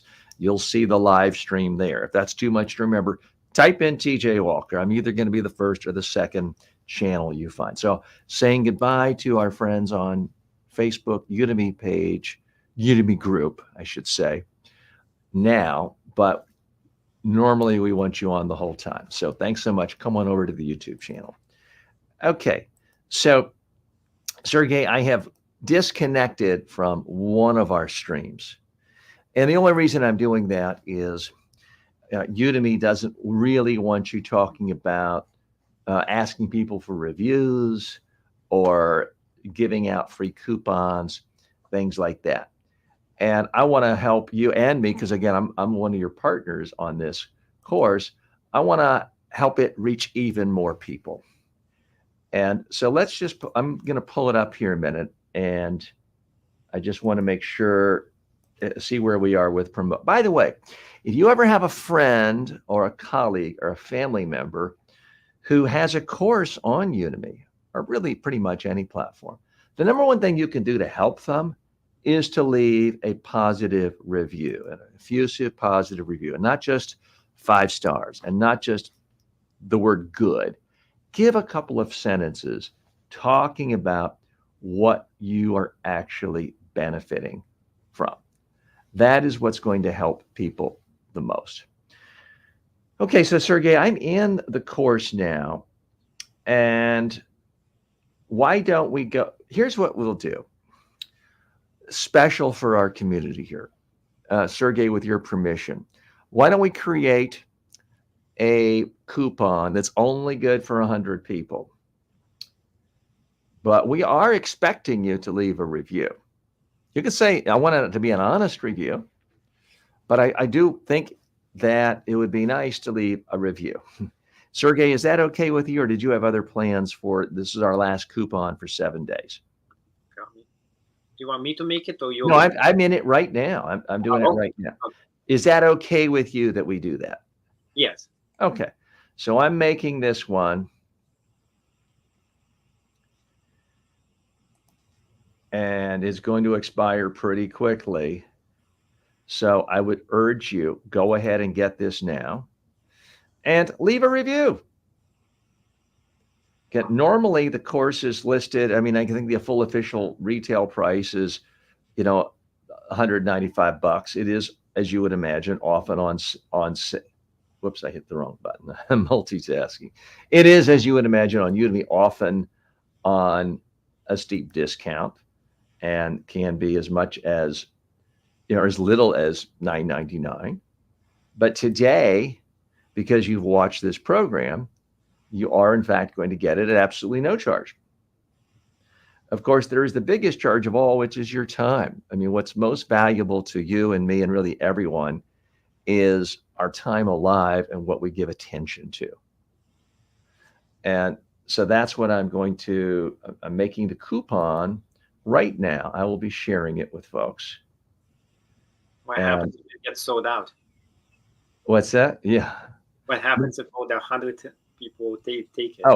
Oh, so what happens is someone, if they click on that coupon, they will get a message saying, the coupon you're using is expired, but the course is still available. You can buy it today, and it's normally $200. But hey, for you, it's going to be on sale for like $39 or $29 or even $9.99. So that's how that works.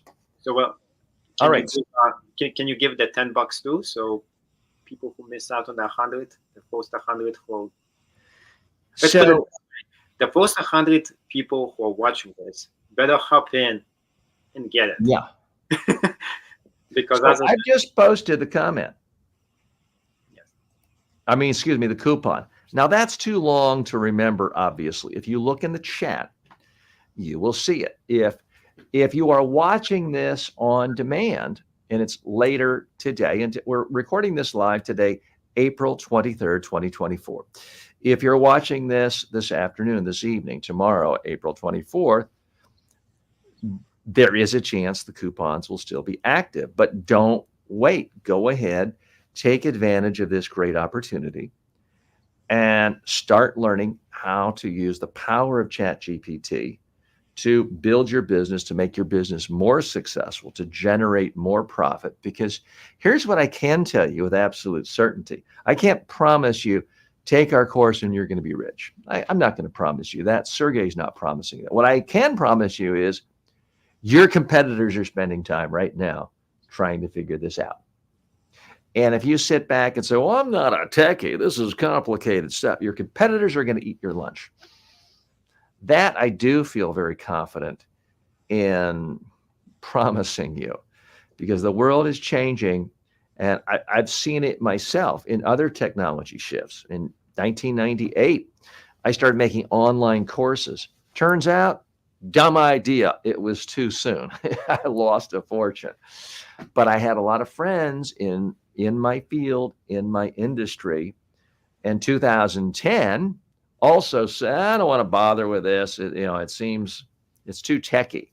I was already in it. And then when things really took off, I was there. When the pandemic hit, my business was exploding in a positive way. They were going out of business, retiring, and seriously downsizing. That's what happens if you wait too long to follow certain new technologies. I don't think it's too late with chat. And Sergey, I don't want to speak for you, but we're still early in the game, aren't we?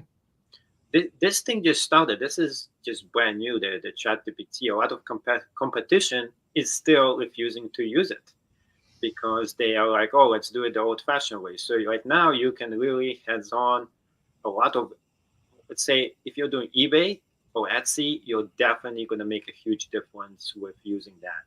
If you're doing any other e-commerce platform as well, but you can also use it for Udemy. You can use it for anything else. It's not specifically for one thing in common.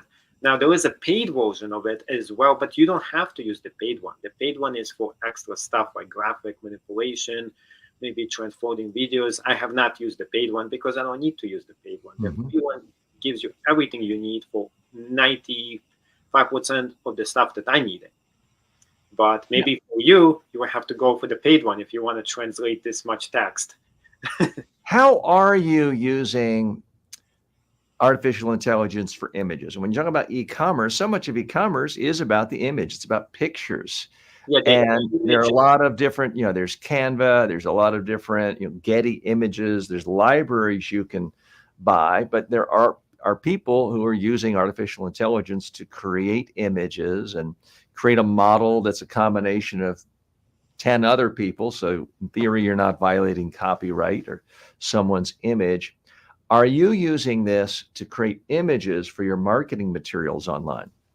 No, I actually don't need to use that. I mean, you can use it, but that's when you have to do the paid version because that's when you get and to use that. And I don't need that. I pretty much, well, first of all, the stuff I'm doing, most of the stuff, I don't need the pictures for eBay and for Etsy. You have to use your own images of the product you're selling. So you have to actually have a camera, take a picture and put it in there. So using ChatGPT kind of for that kind of stuff is kind of in violation of eBay. So you can't actually go ahead and like artificially create a product that you're selling. So no, you cannot do that. So for me, it's not something I need to do, but there is a lot of people who can use it, for example, to create graphics for even a Udemy image. You can actually do that, but you have to use the paid version of the chat. So that's the difference. But I didn't need to do that, so I didn't do it. And we should point out there is a lot of contention about artificial intelligence when it comes to copyright. There have been famous authors, comedians saying, hey, here's a piece of artwork that I just created on ChatGPT, and it's like 95% of my own book or my own joke. So there are lawsuits there.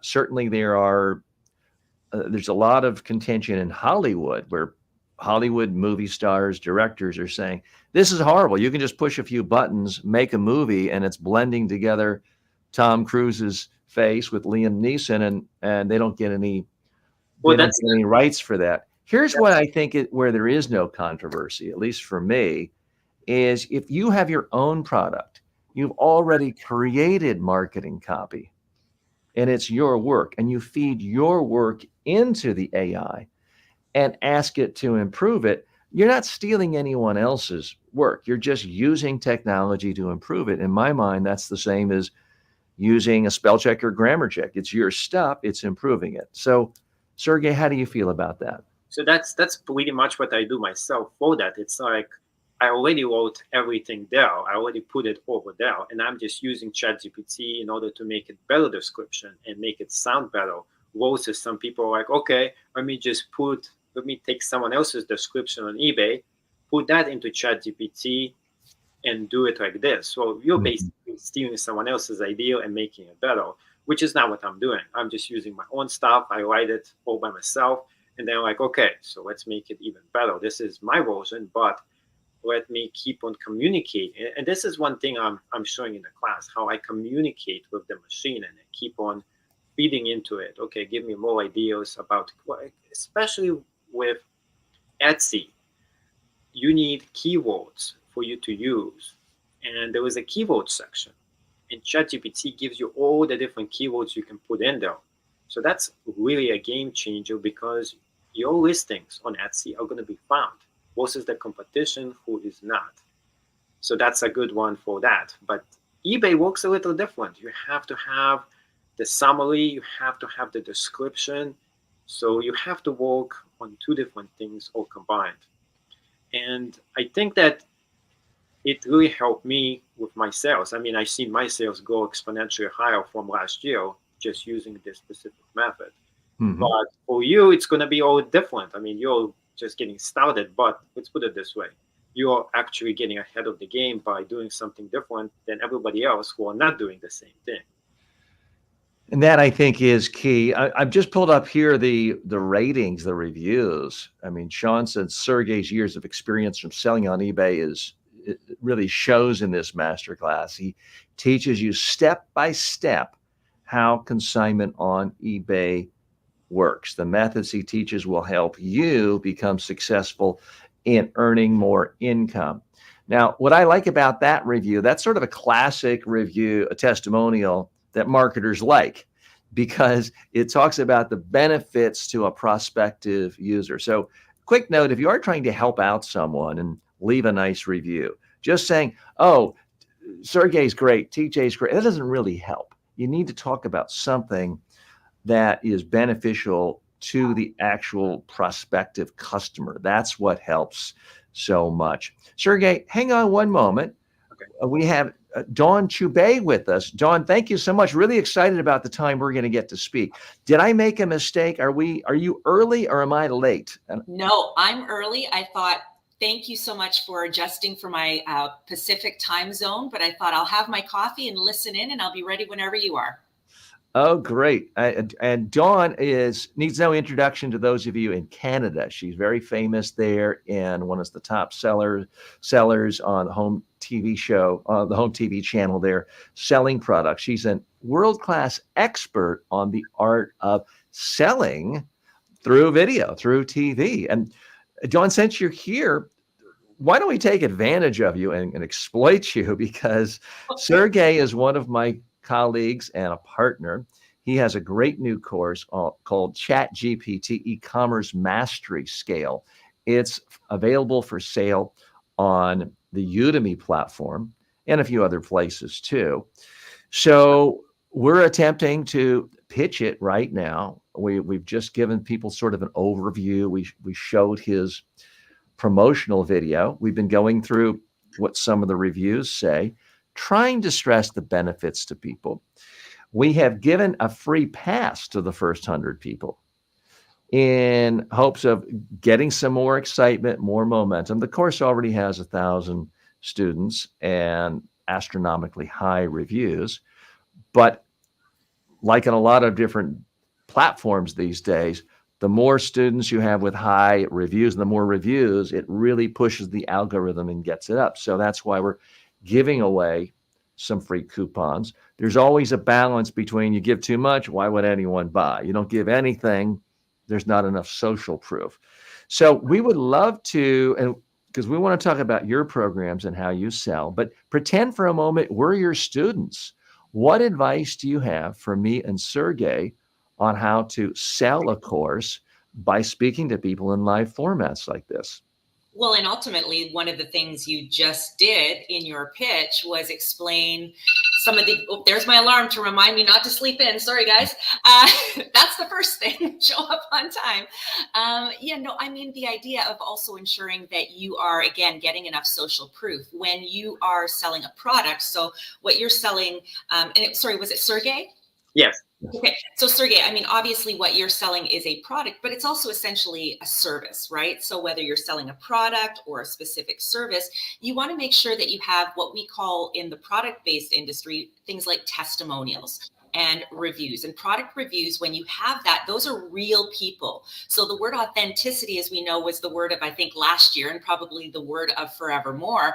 It's the idea that you're getting real people saying that they benefited from your product, that you helped them solve a problem. And so whether it's someone that you are speaking to that is going to be your specific customer, or a person that person listening is going to refer your product to someone else that they think will benefit, ultimately having those social proof, the reviews are incredibly important, as you know. Mm-hmm. And Sergey, since we have a real champion of selling and selling online and selling directly to consumers, I want to give you an opportunity. Do you have any questions for Dawn? Because she is a world-class expert on this. I wasn't expecting you to come in. That's okay.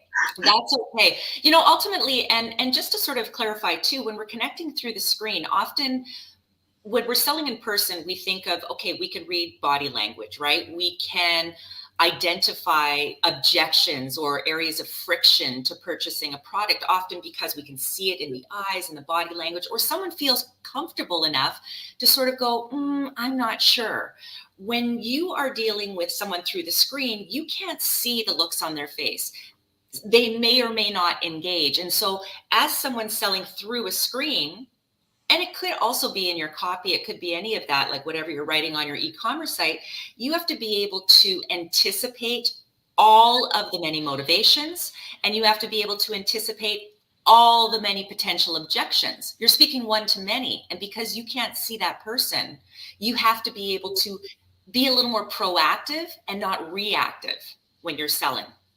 Okay, one thing I want to say is that I've been making eBay classes for a while on Udemy. So this is my latest and one of my best class that I put in a lot of effort into creating. And by this is the only class that I have that uses Chat GPT with artificial intelligence. And then I put Etsy as well.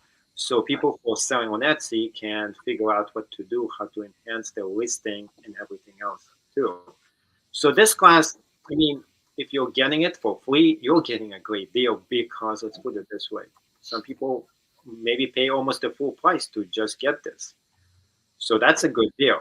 Now, even for $10, if you're gonna make sales that are gonna give you twice, 3 times the value of the products that you are selling right now, it already pays for the pass of the class. But since we're giving it away for free, you are getting the best deal of a lifetime. And I'm sure by the time some people are going to see this, it's going to be sold out because it's free. Well, you're ultimately talking about your value stack, right? Your value proposition. I mean, that's sales 101 is what are you getting that justifies the cost? You have to make it so incredibly irresistible that someone, it's just a no-brainer, right? So in the world of TV home shopping, I'll relate it to that. And then of course, I mean, I do something with my course too. I mean, everybody does that. And that's, I don't want to go into that at this stage, but let's talk about products. So in the world of TV home shopping, I work for TSC, which is Canada's only TV home shopping network. So for you guys, it would be relatable to something like HSN or QVC. So you're selling skincare, for instance. Let's use Perricone MD. It could be any of the skincare lines, but I use that one because it's a little bit more of a higher price point. So we would sell a bundle that would be a value of, $1,100, let's call it, right? You'd have the super size of the cream, and then you'd have the serums, and then you'd have the tool and all the other stuff. And today and today only, $69. Now, for some people, they go to the drugstore, they're used to buying olive oil, so they're like going $69. I don't know, I can't justify that. But then you look, oh my gosh, you're getting $1,000 or $1,100 worth of product. It's irresistible. It's irresistible. And then you've got all the social proof, right? So that's the same as for you. Yeah, there has been people who went into my classes. They took my classes and were able Sorry, to. I'd muted myself. I saw that. I thought, oh gosh, now I got to read lips too. Is someone selling a course on that? And I'm supposed to be the media, and now my autofocus is messed up. Sorry about that. I'm supposed to be the media expert. Yeah, good idea not to try to communicate with your microphone muted. I was just pointing out, people feel like, oh gosh, if I don't buy it now, I've lost that $1,000 in savings. I better buy it. So you're absolutely right. Hey, Sergey, we've got to let you go. Very much appreciate your time. And we're going to really go in depth with Dawn here. Folks, Sergey is graciously made available a free pass to his course. It's right there on the screen. You can see it. It's also in the comments. This is not going to last long. And Dawn, let's see if we can get some of that FOMO going now. If you don't get this free coupon, you are literally going to miss out. You can buy the course at any time, obviously, but this is a limited offer for free because the course is new. And what I found with my own courses on the Udemy platform, especially, if someone were to give me a choice and say, look, TJ, we can buy $5,000 of your course right now today, and you get all of it, versus TJ, we're going to, in your first few weeks, give you 30 5-star reviews, but pay nothing. What would you rather have? I mean, for me, long-term business standpoint, infinitely more profitable to not take any money up front and get those reviews. Now, every platform is a little different, but that's how it's worked for me on Udemy, is getting great reviews as a course gets going. That creates a long tail effect that's really going to benefit for a long time. And of course, Sergey will be updating this course regularly because ChatGPT and artificial intelligence changes all the time. Sergey, thanks so much. We're going to say goodbye to you. We're going to take a break in just a minute. And again, I'm going to try to exploit, in a good way, take advantage of Dawn. I'm going to set up to get our technology going just right so we get slightly higher quality audio. I'm going to be putting some earpieces in.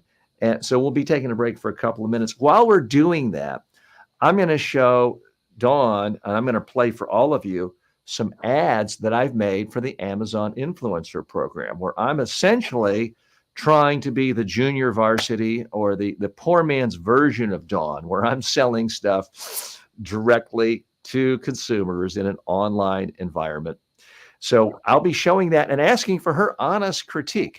And Dawn, all of these videos were done in one take, and they were done and posted on Amazon and Amazon Live without any editing. The things you'll see here will have a little music and a graphic that my team put on just so we have some filler in between space. So I'm going to be gone for just a minute, a couple of minutes. When we come back, we'll really go in depth with Dawn, find out more about the art of selling online, selling in front of a camera, because I know so many of you have products, services that you're trying to sell, and you might be really great one-on-one, but selling on camera to people you can't necessarily see, it's a different beast, and Dawn's going to show us how to do it. So we'll be back in just a minute live. My colleague Ben has joined us. He'll be helping us with some tech matters, and I am going to, let's see, I've got to pull up my different feed for these ads. And Dawn, you don't have to look at all of these. If you want to get a quick last minute cup of coffee, I know it's early where you are. Take advantage of this moment, and then we will be coming back live in just a moment. Looking forward to it. Thank you. Great. And let me just, Hydro Peak Thermos seems like a part of the family. I use it every day. I carry it with me to the pickleball court every day. I live in South Florida where it is hot and muggy, and it's important to me to be properly hydrated. I don't want to rely on a vending machine that's peddling other stuff. I want to take my own filtered water. That's why I use this Hydro Peak. It does a fantastic job. It's durable. I've dropped it many times, have a dent or two in it, it still works perfectly. If you're looking for a thermos that is durable, sturdy, doesn't leak, I don't think you can go wrong with a Hydro Pack. Are you looking for something light and easy to take around to bring your music to your next party, beach, barbecue, pool event? This speaker does the trick. I've had this for several years. I've used it countless times with friends, family members, gatherings we've had, and it turns any normal gathering into more of a party. It sounds great without me having to lug around big speakers or find outlets. It holds its charge, it lasts for hours, it sounds great, it syncs up easily and quickly to my cell phone. I'm not the greatest tech wizard, but it's easy to use. If you want a nice sounding speaker for your events, home, office, out at the beach, this speaker will do the job. Reading is important to me. That's why I love this reading lamp. It's very flexible. You can adjust up, down. You can adjust how bright or dim it is. Hi, I'm TJ with the TJ Walker Success Channel, and so much of my success I give to reading a lot. I like to read at least an hour every night, so it's important for me to have reliable lighting. That's why I keep these around the house next to my bed, next to the couch, so I can read there. If you're looking for something that's flexible and affordable and reliable, this reading lamp fits the bill. I don't do a lot of stapling these days, but every so often I do need to staple. This Stanley, it works perfectly every single time, and it has for years. If your office, your home office, your regular office needs a stapler, Stanley knows how to get the job done. Like anyone else, I like a bargain and go for other brands from time to time that I've never heard of. But when it comes to batteries, things I need to really work, where I need the power, I like to stick with something reliable. Duracell is a brand I trust. We buy packets of batteries in bulk, so we always have the power we need. This sunset lamp is very versatile. It comes with a great handy remote. I can easily turn it from blue to red to green to white. It's useful for your home, for your office. I use it for my TV set to give a little more depth. You're gonna like this if you want a simple way of creating a little extra light in any room. This Glide Gear teleprompter is fantastic. I mount it on my tripod. The camera goes in the back. I then pull this out and I put my iPad there. All of my text, my script is on there. I can use software to manage that. And now I can be in front of this, whether it's 3 feet, 8 feet away, looking directly into the lens of the camera, following a script. No more of this stuff where I'm looking at cue cards over here, up there. I'm looking right at the camera. So it makes things really look and feel professional. Hi, I'm TJ with the TJ. Okay, we are back live. Hi, I'm TJ Walker. This is the TJ Walker Success Channel. This is the place where you come to improve your communication skills and to build confidence in your communication skills. We do have a special guest with us I'm very excited about. And let's bring up Dawn. Dawn, I'm gonna be doing this at several different levels. This is what we would call the pre-interview. We're gonna hit record on our master switch and record things in 4K. So we're just kind of talking behind the scenes now, even though we are live on 8 different platforms at the moment. And but before we start, Chubei, am I pronouncing your name correctly? You are. You got it. Okay, great. And thank you for being a consummate pro and letting my team know how to pronounce it. And I did take the time to learn it, and then I promptly forgot it. So I do appreciate you taking the time to do that. So we're going to get a couple of things straight here. Before we start officially, my goal is to make this a great experience for my audience so that they learn more about communicating and build confidence in communicating. That is what we are about here. But I also try to figure out, how can I help my guests the most? So I know that you have your live selling school. is there anything else that you really want us to promote and bring to attention? And if you want us to put a URL up, if you put it in the private chat, we'll be doing that, because this show is going out in a couple of different ways. We're live streaming on 8 platforms now. We're going to be editing this down into a podcast, so it will be a sort of a slicker video with some bells and whistles that will be also put out on a gazillion social media platforms, plus the audio part in all the typical podcasting places, Spotify, iTunes. Typically, we pull out some shorts that are cut up and put in different places. So our goal is to reach a lot of different people in different ways: live, long form, short form, audio, video. So we reach the most people. So having said that, what else would you like us to promote? Because we want this to be a win-win. I can already tell I'm going to win from this. Our audience is going to win. How can we make this a win for you?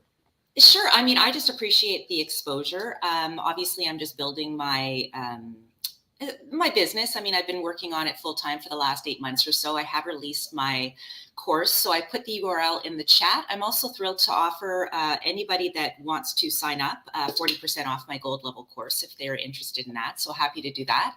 But honestly, visibility for me is key. I'd love for people to subscribe to my YouTube channel. I'd love people to subscribe to my newsletters and my blogs. So search me out, follow me, and have a chat once in a while. Yeah, that'd be great. I'd love that. Okay. And so I did post that, and we'll highlight that in the chat once we get going. Great. Okay. So I'm going to go ahead and hit record on our master so we have things in 4K quality. So when we're editing it down, and we'll just hop in. What is your hard ending of when you have to sign off? And 2 o'clock your time. I got lots of time. Okay. So here's what I'll toss out to you is, by the way, do you have music for sale? Are you the same? Oh, I am the same. Honestly, it's been so long, but people can stream my music on Spotify. They can buy it on Apple, iTunes. But yeah, I do have a couple of CDs out. So I'll give you a choice. So typically what we do in this show is often we interview authors too. And so we add a final stream of Amazon Live. And, Martha Stewart is on it, Paris Hilton, other people. I'm not on the home page of Amazon, although we're working our way up there. But anyone who finds the page can see it on Amazon Live. And it's also on demand on Amazon too. And we can put in links in the carousel. So if someone likes the book I'm talking about, or the product, or the CD, while hearing us talk, they can buy it right there. So that's as close as I get to the Home Shopping Network. Yeah, right no problem. Like, I think, obviously my course wouldn't be available on Amazon, but my music is. So I'll give you a choice. There's 3 choices here. One, we'll talk about what you do and your course and all of that and tips for people. Then we'll go live on Amazon, and you can simply demonstrate best practices and actually sell your music, just as a learning device to get people to show you can practice what you preach. That would frankly be my favorite option. And if you don't want to, for some reason, plan B would be, I have 5 books that I've read, and I can promote really anytime on Amazon Live. I can do that. You can be my co-host and give me pointers along the way as to how I can be selling these more effectively live. And because we already have those in the system and the carousel. The third thing is we just don't do Amazon Live today. And we spend more time talking about what you do. Of those 3 choices, what would be your favorite? I don't mind the Amazon Live. I probably wouldn't focus as much on selling my music on it so much as how Amazon Live and streaming live on that platform is a little bit different than TV home shopping, but how you're using some of the same practices. So I don't mind kind of promoting what you're doing on your Amazon Live. We need to sell at least one product. Otherwise, Amazon's like, what the heck are you doing? Well, here? I'll go grab my little jar opener that I actually posted an influencer video on. So I can go grab that right in 2 seconds and we can sell it. Oh, great. So you're an influencer too. I am. So let me grab it. I'll grab it right now. Okay, great. And so for those of you joining us, you may think, well, Well, it doesn't seem like TJ prepared everything for this show. You're right. We are showing you sort of the behind the scenes of how content creators create content. And that's what we are, in fact, doing here, is answering your questions about communication, speaking, doing short form and long form video, the rough drafts. And we are also experimenting with how to be an influencer and how to do Amazon Live and that sort of thing. And so, Don, you're going to regret telling me that, because now I'm going to want to keep you here till 2:00, because I'm relatively new to this Amazon influencer game, but I certainly haven't figured it all out. That's for sure. So, okay, can you tell Ben the product, and he'll pull it up on. It's the Chefin jar opener. So it looks like this.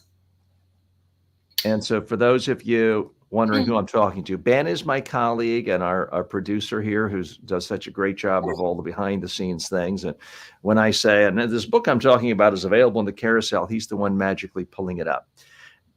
Ben, did you get the name of that, or do we need to hold it in front of the camera more? Chefin, CHEF''N.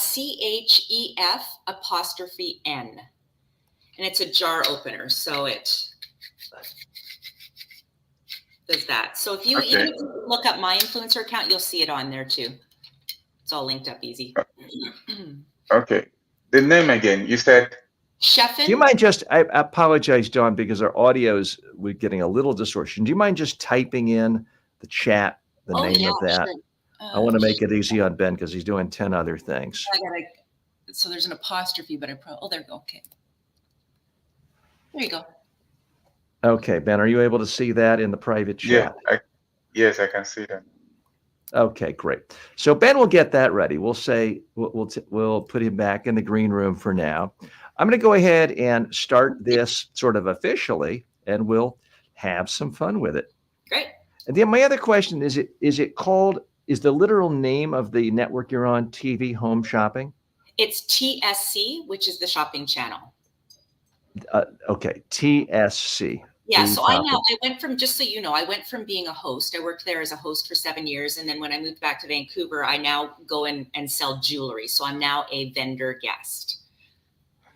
Got it. Okay, TSC. Got it. Now I see it. Okay, great. And we got that. All right, so I'm going to take you off. We'll introduce you.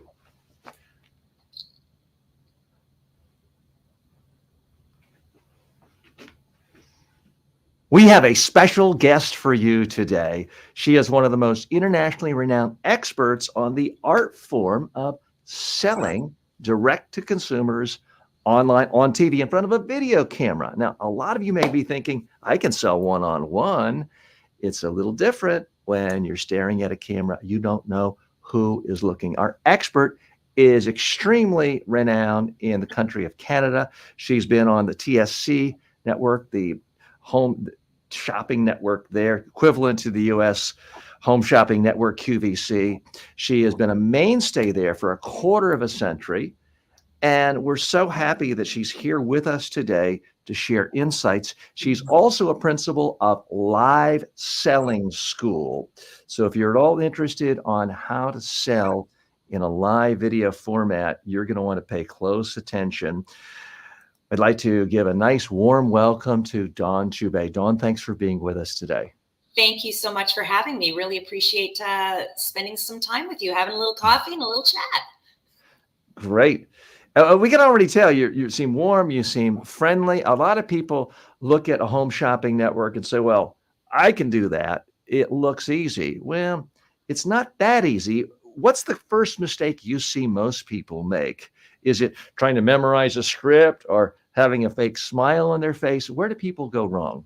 Well, I think a little bit of both. I mean, ultimately, I think one of the misconceptions, especially in this day and age, is we're seeing a transition, not only from traditional, linear television, but moving more toward live stream. I think a lot of people think, okay, I'm an influencer. I hold up this mug you think I'm cute, I'm holding up a mug, you're going to buy the mug. And the reality is it's not enough. You still have to actually sell a product, but more than selling a physical product, you have to solve a problem. So we're mixing sales 101 with actual connection through a screen.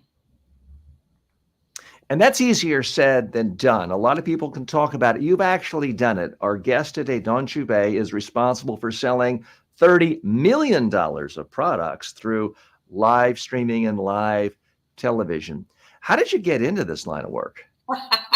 Well, like most things, TJ, I kind of fell into it. So I'll backtrack to when I first started in the world of television some 25 years ago as a jazz singer, performing not only around my hometown city of Edmonton, but also on the local morning show to promote my gigs, to promote my CDs.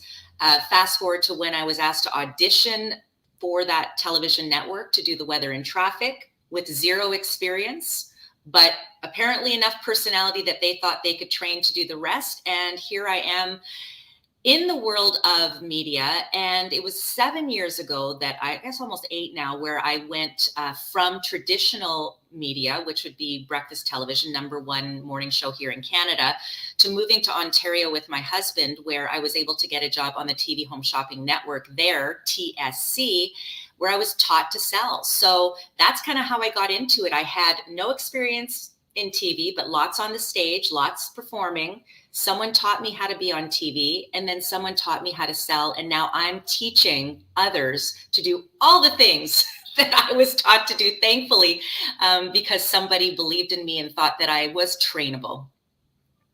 What makes somebody a truly great spokesperson, seller on live TV, whether it's TSC, Home Shopping Network, QVC, because they're not the typical necessarily beauty starlets, Hollywood starlets. You see people who are great at this, every kind of size and shape. So it's not simply being good looking.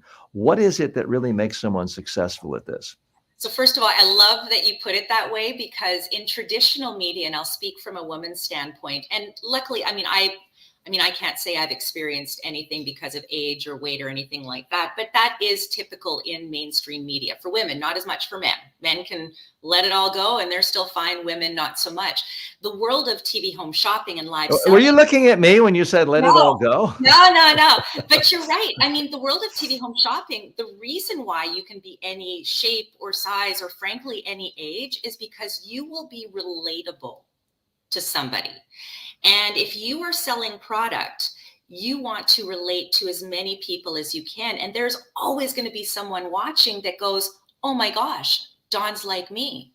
Oh my gosh, Dawn shared what size of pants she's wearing. And now I know that's how it might look on me. And so to me, it's that authentic element that is key. And yes, you do need to also have communication skills, because you can like Dawn, but if Dawn can't properly express what the product is, its benefits as they relate to the features, and to be able to offer basic sales strategy, calls to action, hooks, and all of that, if you can't do that, you won't sell the product. So that's the difference, in my opinion, TJ, between influencing and actually being able to convert through the screen products you can't touch, taste, or try on. Interesting, but this is all hypothetical. Let's go and dive right into a real world example. In a moment, we're going to go right onto Amazon Live. You're an influencer. I'm an influencer. I suspect you're a much more successful influencer than I am, but you have been gracious enough to be willing to sort of give us a demonstration. And so you'll be talking about an actual product that's available for sale on Amazon. We're going to put it right on screen and let you talk about it. Then we will talk about what you're doing, why you're doing it, and what you think are the important elements of a successful online pitch. And by the way, if you're getting a lot of value from this and you think, well, she seems like she knows a lot, she frankly knows a lot more than TJ, you may want to check out the Live Selling School. What I've posted in the comments, and I'll go ahead and highlight right. Oops, that's not what I wanted to do. I clicked on the wrong thing. First of all, kudos to you for going live, TJ, because this is part of the thing that not everybody can do. So I love that you actually host the show live. I think it's a really wonderful way to showcase that you have to sometimes just go with it, right? It doesn't always Thanks. go. And there are mistakes. There's blunders. We've made mistakes already. I've highlighted the website address right now, Live Selling School. So people can check that out. And Don, I believe you have a special offer for our viewers if they sign up in the near future. What's the offer you're making available? Yeah, I'd love to offer 40% off of my gold level live selling course. So this is really geared toward somebody who might want to be an Amazon live seller or on Pinterest TV or anything like that. So live sell 40 is what you'll enter in the checkout stage, the promo code there. I've already discounted the rates just because it's sort of a brand new launch, but I'm going to discount it even more for anyone that's watching today. And of course, I'll keep that promo code active for 1 hour after the live stream, just so that everyone can take a chance to look at the website after our interview. Okay, great. We appreciate that. And if you're watching this on demand or in a future edited format, check out the site as well, because I can already tell she knows a lot more than I do about live selling. And it is the future. It's growing every day. Some places like China, it's huge. Sometimes I read stories about China. It makes you wonder, are they doing anything else other than buying stuff from each other in live streams? Over 600 billion in that market there. It's nuts. Absolutely massive. Okay, Ben, if you could go ahead and give us a countdown, we're going to go on to Amazon Live right now.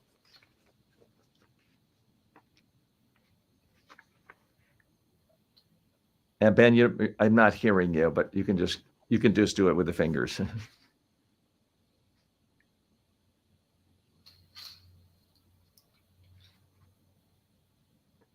Welcome, I'm TJ Walker. This is Amazon Live. Thanks so much for joining us. We have a very special guest today, Dawn Chubey, who is also an Amazon influencer. We're going to be talking about one of the products she's excited about. She's recommended it. And let's dive right in. This is available in the carousel below for those of you joining us on Amazon Live. Dawn, tell us what this product is and what problem it solves. So this is the Chefin jar opener. And how I came across this is I was at dinner with our friends Glenn and Kathy, and they're a bit older. So they were entertaining us, and they decided to pull out the jar of, I think it was pickled onions, because my husband wanted a Gibson, right? So basically a martini with a pickled onion in it. And I thought to myself, is my 80-year-old friend going to be able to open the jar? Now, this isn't pickled onions, but I did pull out some hot peppers there. And I thought, oh my gosh, like I can hardly open these jars. How is my 80-year-old friend going to open this jar without like busting their wrist? And so we immediately jumped, to hopefully save the day by saying, Kathy, let us open that jar for you. And she goes, oh, no. She goes, you've got to see this gadget I have. And I thought, I've got to see this gadget you have, because she went and took this gadget, this Chefin jar opener, and within seconds opened up the jar. Now, I'm not set up with the right height of table, but we'll see if I can do this. So she pulls out this exact gadget from Chefin, and she said, watch this. So first of all, you can see it's got a retractable arm. Okay. And so what this actually ends up being is your strong arm. This is, instead of asking your husband or your partner who's got, all the techniques, right? Like if you've done the tap, you've done the tap, right? You've done the, and then you've also done the shoving it under the hot water, and to no avail, right? And I'd like to think I'm kind of strong. So anyway, she pulls this out and she opens up the arm, and can you guys see this? I hope you can see this. So what you do is right? And then you squeeze, and you still go lefty, loosey, righty, tighty. And look at that. So in a second, the independence of opening up a jar yourself for, by the way, a gadget that is, I think it's under $15 on Amazon. So it's available in Canada. It's available in the US. It's Chefin. It's linked right there. Make sure you take the time to check it out. They have a couple of different colors available. And by the way, Chefin, this isn't like a company that puts out junk. This is 30 years of innovative kitchen gadgets solving everyday problems, like opening up the pickle jar. No longer do you have to struggle, TJ. Order it now. I know that there's a few colors available. I know that the white is the most popular, so that's always a really great option. And by the way, still, if you're an Amazon Prime member, free shipping. Get it. You will not regret it. I'm telling you, I use this every single day. And every time I do, TJ, I say to my husband, I go, look at hubby. I didn't need you to open the jar for me. And he laughs because now he feels a bit useless. But hey, at least I'm independent and I don't have to wait for someone to open a jar for me. All I can say to that is, wow, I had to go off and buy about 10 of these when I heard you say that. And I don't even keep any jars at home. My wife and I go out to dinner every meal, but I still want to get one after hearing that pitch. Now, I knew I wasn't giving masterclass style presentations for my products here. I would have rated myself, a 5 on a 1 to 10 scale. But after watching that, I realized I'm at -2 compared to a real pro like you. That was absolutely fantastic. So let's step back a minute. What did she do there? She told stories. She brought in characters. She fleshed herself out as a human being. She made it relatable. She demonstrated the product. And what you did is you manipulated me in a good way. You forced me to go through a database of images in my own brain to figure out, how can I relate to this? Boom. The image you put in my head, and forget, this is not going to go in a risque manner. The image you put in my head was me naked in the shower. What I mean by that was I was in the shower today and getting ready to come here. It was 7 a.m. My wife comes in and says, here, you have to open. It was not a jar. It was my daughter's Stanley water jug that is so popular. It somehow was too tight. And it was so tight. My wife came to me, here, opens the shower, hands me the Stanley. And now, because you took the time to walk through all of that, I could instantly see this is something, I won't get it to her for Mother's Day or for birthday, but this is something I could see my wife would actually enjoy, because then she's not going to have to walk up the steps to the shower to have me do this. It's right there. If I'm not home, it's right there, because it is a common problem. So really, really compelling. And can you take us behind the scenes and tell us, sort of in your own mind, a checklist of things you have to do? Because clearly you talked about a problem, you talked about a solution, you gave an example, you told a story, you brought in characters, you made yourself likable, you told us about your family, you let us know more about you as a human being, you showed the product with respect, you demonstrated it, you showed it how it worked. You also had certain things you did, like letting us know, well, it's free shipping if it's Amazon Prime. At some level, and that's true for anyone with everything, but you took the time to talk about it. Can you walk us through briefly, and through the lens of that product, because we will be signing off of Amazon Live in just a few minutes. Can you walk us through more of what you were trying to do for this product as it relates to a template you have for any product that you're selling on Amazon Live? So ultimately, you need to know your product. And we basically said, okay, what are we gonna offer today as far as maybe an example? And so, right before we went on, I did just a quick went to the Chefin website and just made sure I had a few of the little credibility stats there that I didn't have at top of head because I wasn't planning on doing it. But that's one of the first things you need to do. So first of all, what problem are we going to solve? What story are we going to tell? These are things that I write down. I write down what my hook might be. So if I were hosting a show, and if I were, thinking about it a little bit more in advance, I would have started off with, have you ever had to sit there and hand the jar to your husband moments before the dinner party and worried that you might preferably if he's not in the shower? Exactly, preferably not. But you start off with a scenario that gets people thinking, and then you also think, okay, well, what if, TJ and his wife, they don't cook a lot at home, so maybe this isn't for you, TJ. But I tell you what, I bet you know someone who would benefit. When I was at Kathy and Glenn's house and she pulled this out, I immediately thought of every senior in my life, right? And anybody that maybe has dexterity problems or has lost a lot of strength because of maybe a condition they have or an injury that they have. And I thought, well, gosh, this is going to solve the problem for a lot of people that you don't necessarily think of when you're at the store buying it, but now that you're seeing it. So I think of that. Then one of the other things you also need to do, like I would have, again, if I'd prepped ahead of time, I would have looked at some 20,000 reviews online for this one product, right? So I would have done that. And then I would have also made sure that I offer the credibility of the product itself. So it's brand story, it's personal stories, it's calls to action, right? I directed people to the Amazon site. And then of course, I also offered a few other incentives. There might've been a special on that day. This might've been a Black Friday special with extra incentive to buy. You have to verbalize it. You can't assume people know. So calls to action are incredibly important, TJ. Absolutely great tips. And I love how relatable you, because I'm instantly envisioning, well, my mother-in-law does cook every meal and she's not as strong as she used to be. I could definitely see that would be extraordinarily useful to her, helpful to her, and something she would value. So fantastic product. Again, folks, if you're just tuning in on Amazon Live, you can get it available. It's right now in the carousel right here below. You can check that out. I want to thank all of our Amazon Live friends for stopping by today. And if you're watching this on demand, thanks so much. I'm TJ Walker. This is the TJ Walker Success Channel. Okay, so I have removed us from that.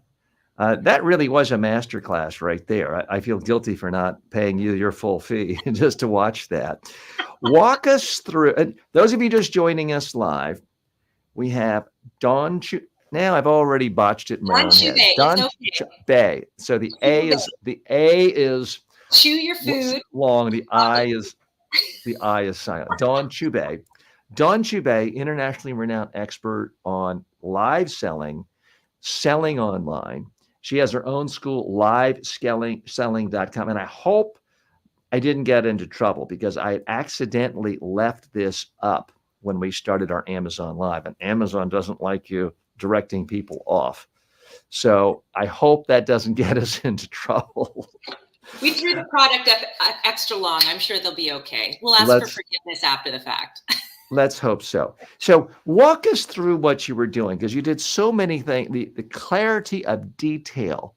It's not just that, my husband likes a drink.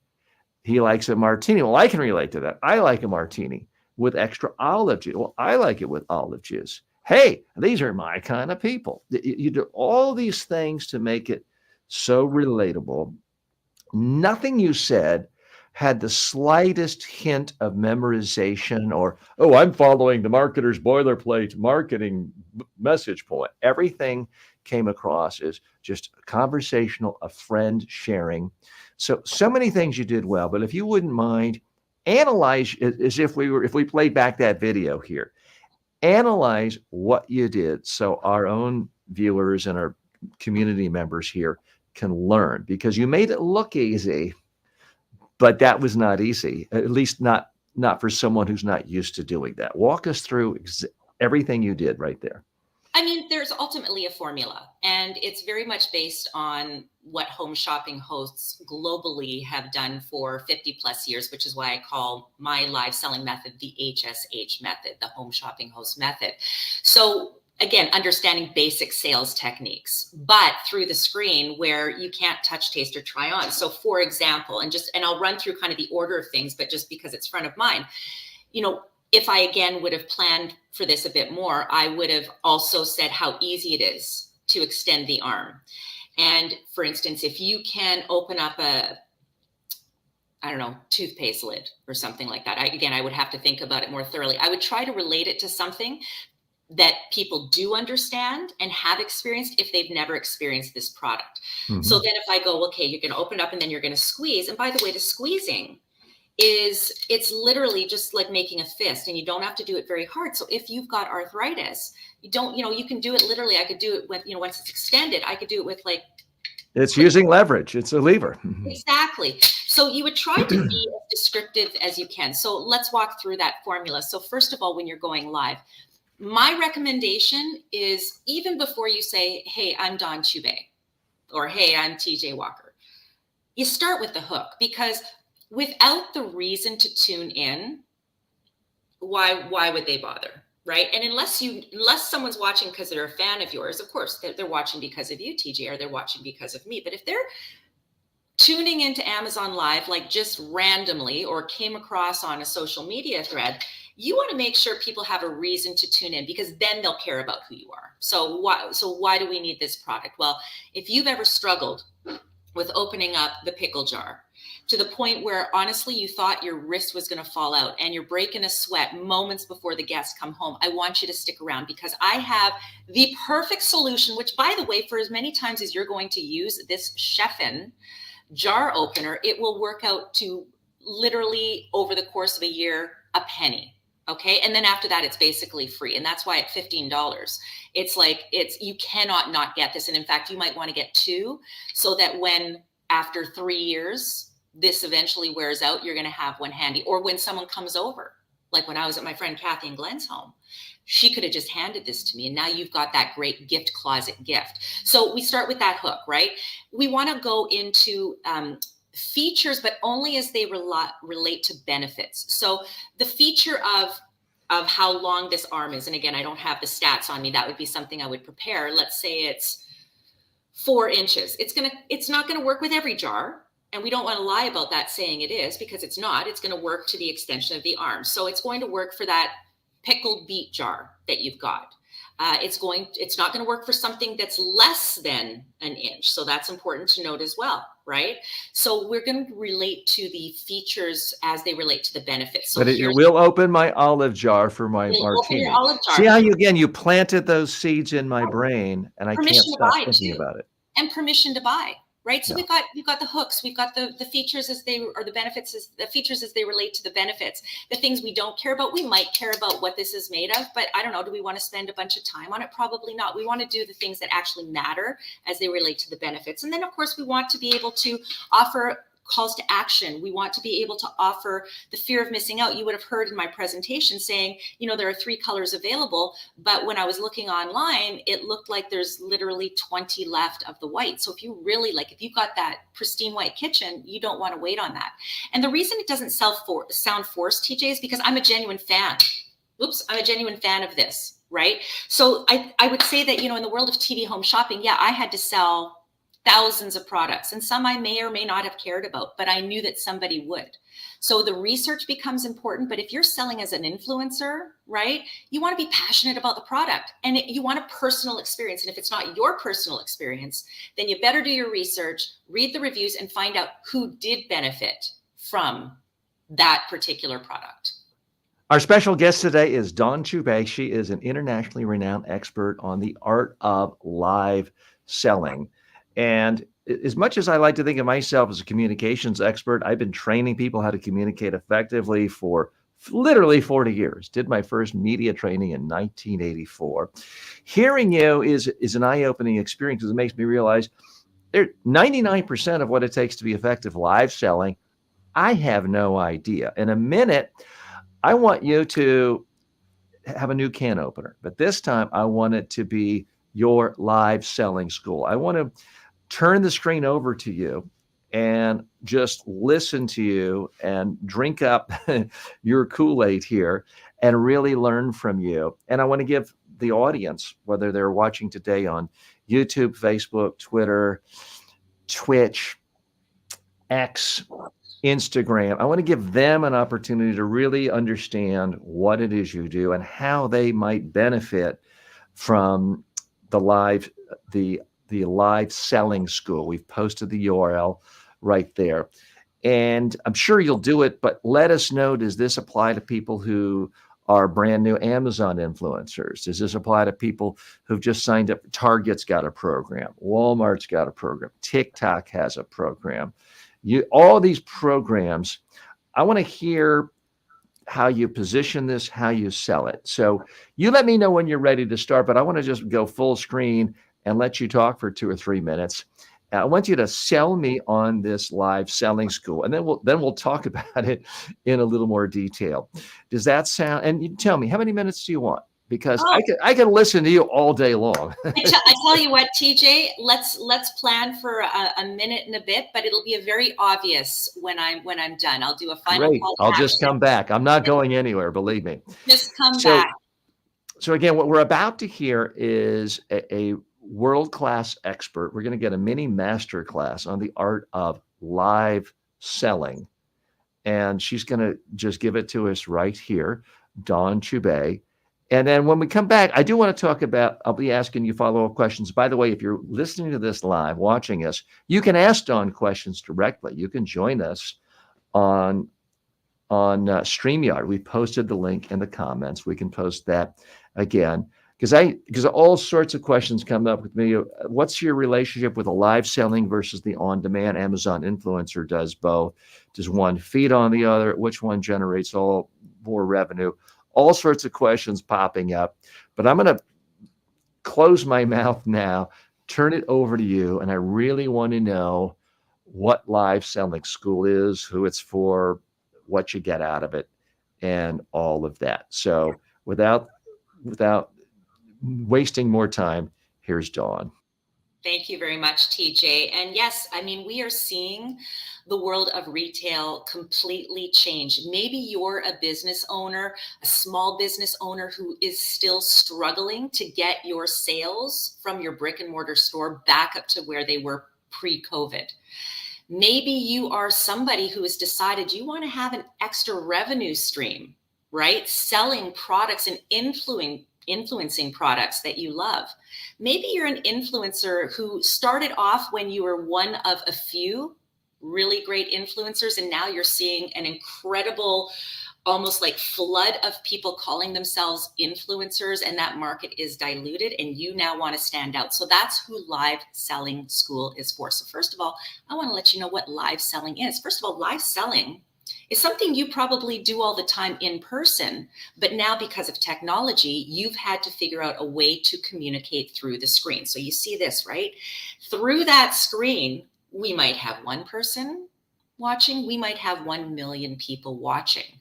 So all of the techniques you used to do in person, you've got to now broaden how you're communicating to appeal to the many different customer motivations and the many different ways people absorb information. And that is why I created Live Selling School, to help you navigate the world of live, video, and social commerce. You've heard of it, right? TikTok Shop. You've seen Amazon Live.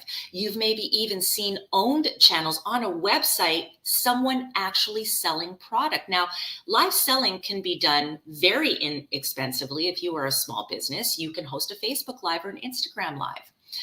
But you'll see higher conversion if you're using some of the live stream selling platforms. In fact, upwards of 30% more conversion. That's 10 times more than traditional e-commerce, and typically 40% less returns than typical e-commerce. So why do you want e-commerce? Why do you want to elevate that strategy, even if you have a brick and mortar store? Because we need to bridge the gap. So with Live Selling School, how we do that is we teach how to communicate through the screen using techniques that TV home shopping hosts have used for over 50 years. So Sales 101. You have to have your hook. You have to have your calls to action. You have to have your permission to buy. You have to have a product that you can demonstrate and that you can communicate through the screen what it feels like, what something tastes like, and what that experience is going to be. So through Live Selling School, if you are an influencer, you can sign up for my HSH Method live selling course. I've got a gold program, which, by the way, today and today only, for the next hour after this live stream, you can access 40% off. Just go to livesellingschool.com, go to the HSH Method, and at checkout, you will basically put in that promo code LiveSell40. When you learn the live selling skills, you will be able to sell more product through the screen. You will learn the communication skills. You will learn how to demonstrate, and you will, most importantly, learn how to flow your show. There is a framework, a proven framework that helps customers be led on the journey toward that pathway to purchase. And that is what I am able to teach you through Live Selling School. Now, if you are a business, Coming up soon, I will be launching my Leap into Live Stream Masterclass. Okay, so the HSH method, if you're a small business, absolutely, this can be for you. But if you are an influencer or a brand ambassador, definitely check that out. If you are a small business, be sure to check out that if you are looking to host your shows yourself, but you can also reach out to me directly and get put on the list for my Leap into Live Stream.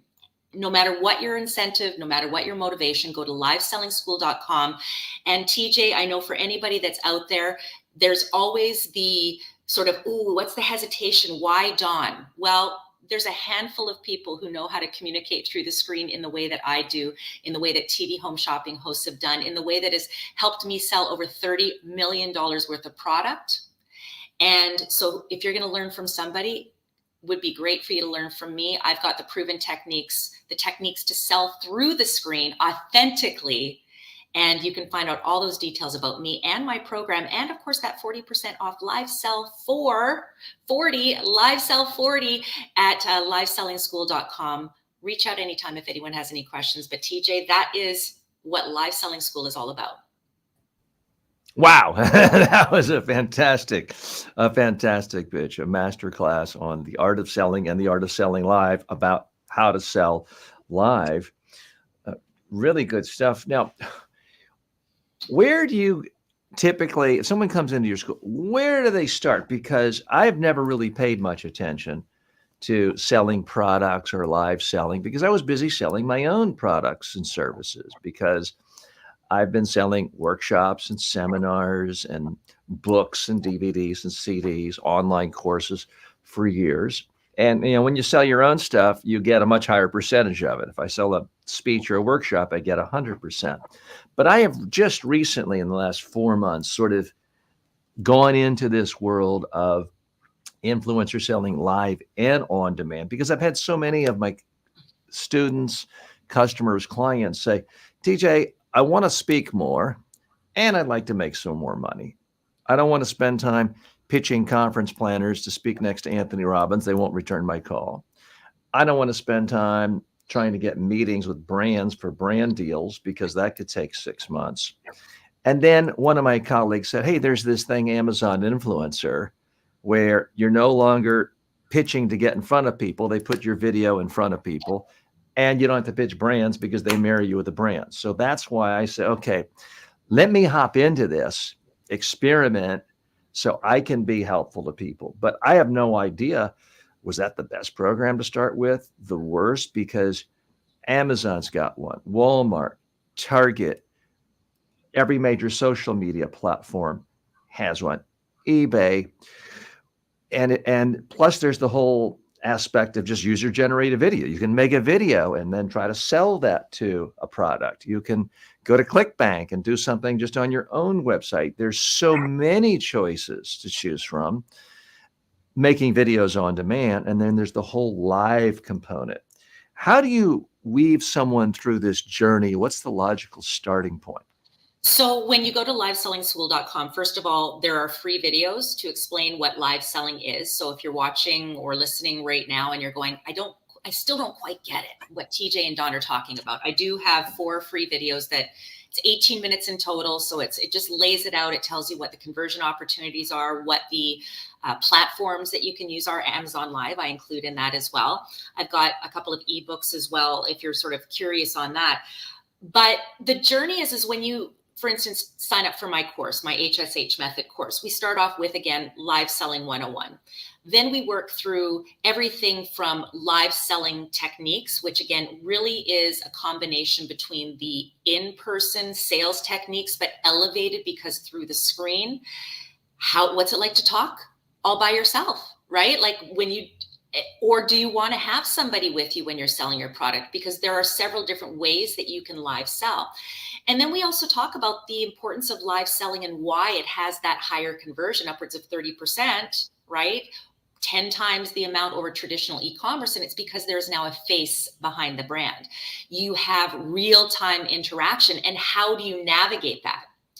Then we take people through, okay, here's the research you need to do. So what brand are you selling? What kind of information do you need to pull out of that brand story so that the customer cares about the brand? right? Because everything's got a story. And when there's so much competition in jar openers or skincare, someone might be drawn to the brand story or their ethos, right? What's important to them? Are they clean beauty? Okay, now all of a sudden you're getting all the clean beauty in there. So we talk about all the things that tap into the customer motivations, and then we actually run through how to flow your show and then how to practice.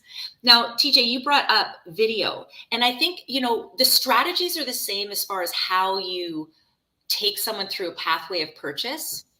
But I think one of the great things about live selling and why this could set any influencer apart, right? Because video is one thing, you can edit it, you can filter, you can fix your mistakes, but going live, you have that opportunity to allow yourself to be a bit vulnerable.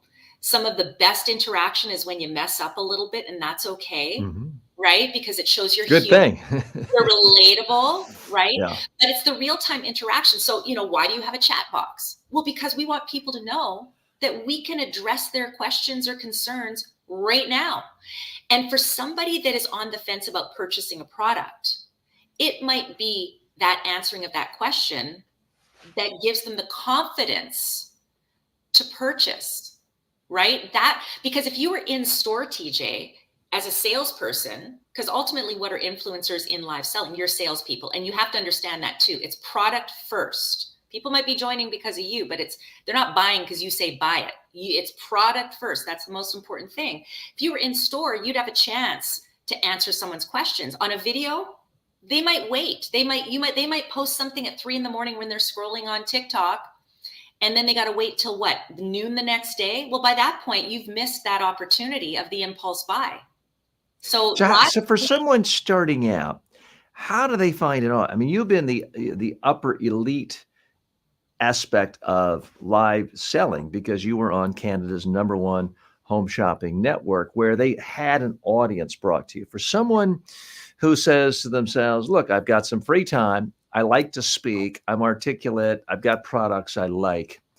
How do they find a live audience? Do you recommend, is Amazon Live? I have no idea if Amazon Live is even on your top 10 list. Is that a way to find an audience, or where do you recommend someone find a live audience? Because at least with a video on demand, you can make it, maybe no one watches it today, but if you're promoting it in different places over time, you could get an audience. How do you get a live audience is, I guess, the big question.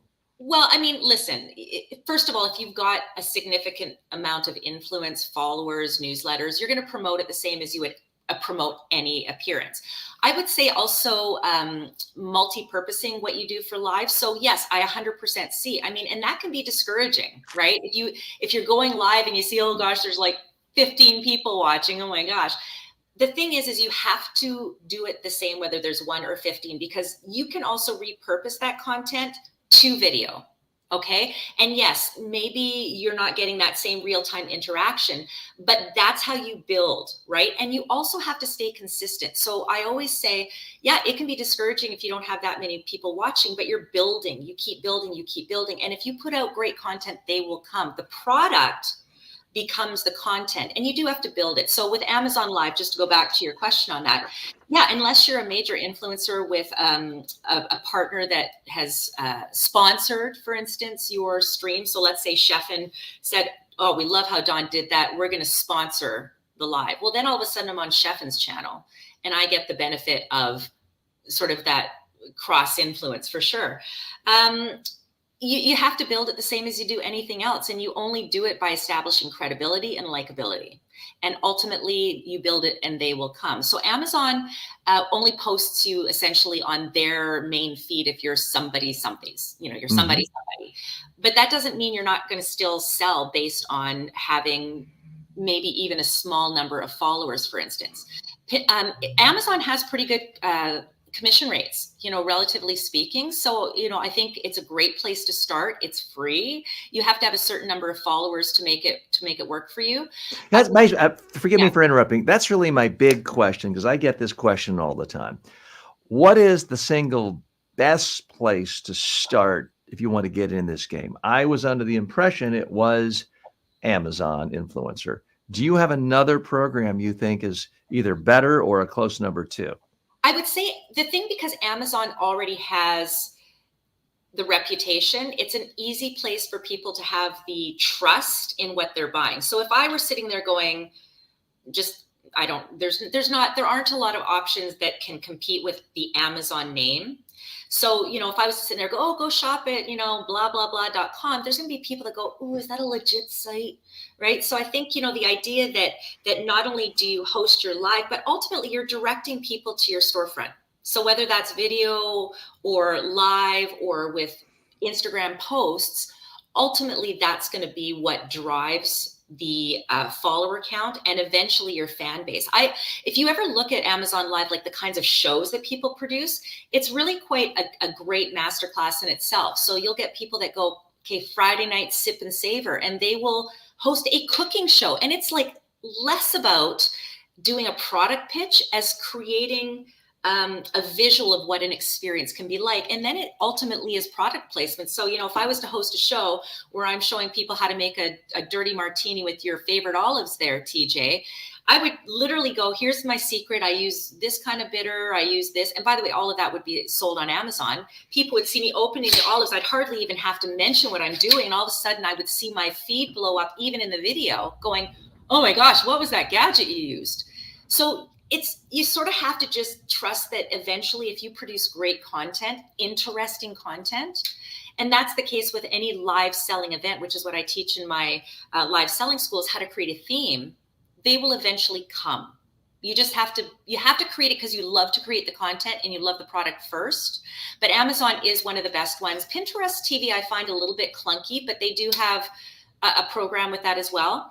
Walmart, and you were talking about Target and all of that. There are a number of shopping platforms as well that have social selling apps that are free for influencers to use that offers sort of the click to buy, much like what Amazon does. So Bamboozer is one of them that works with that. Vimeo is another one that can actually integrate to your Shopify store. So as an influencer or as a brand ambassador, there are lots of free tools. And if you're a small business that wants to leverage the simulcast on your owned channels on your YouTube, right? Because you've got YouTube shopping on your social channels, then you might want to look at some of those other live stream shopping platforms.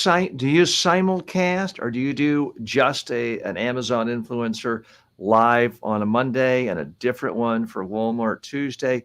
Break down, do you have a home base online for live streaming? Break down your calendar of how often you do this and when. So for me, I mean, like, okay, so if we're talking about anybody that wants to do it, because I'm not live, I mean, I'm hosting a live stream event tomorrow, a shopping event that is going to be on an owned channel for a fashion brand. So that's one element. But and we're using, I think it's YOLO Box or something like that. It'd be like OBS, right? So we can put graphics up, we can do all of that, but there's no actual click to buy. So you're posting links in the feed. So you'll still get conversion there. You'll treat it like marketing. You'll get people watching. You might get even traffic in store, but certainly on the e-commerce.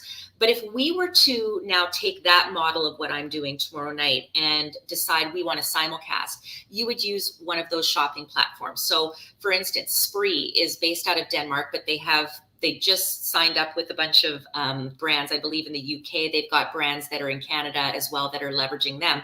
Those can simulcast. So it can, the same show using the same camera or multiple cameras, because you can do that as well, have graphics, have the click to buy. Yes, you can. Yes, you can. Right. There you go. And that can simulcast, TJ, on their Instagram, on their Facebook, on their YouTube, on TikTok, right? And of course on their owned channel, which ultimately that's where you're going to start to build the other channels, TJ, is if you've got a newsletter, right? You want to advertise. But apologies for interrupt. How complicated is that? And do you have a team of people? Because if I'm simulcasting on 7 different platforms, I can't be doing that and typing in the link to the Amazon link for the can opener for this channel, the target link on this channel. Is there a certain number where it's too many unless you had 10 people working for you? And if you had 10 people working for you, the economics just wouldn't work out. Right.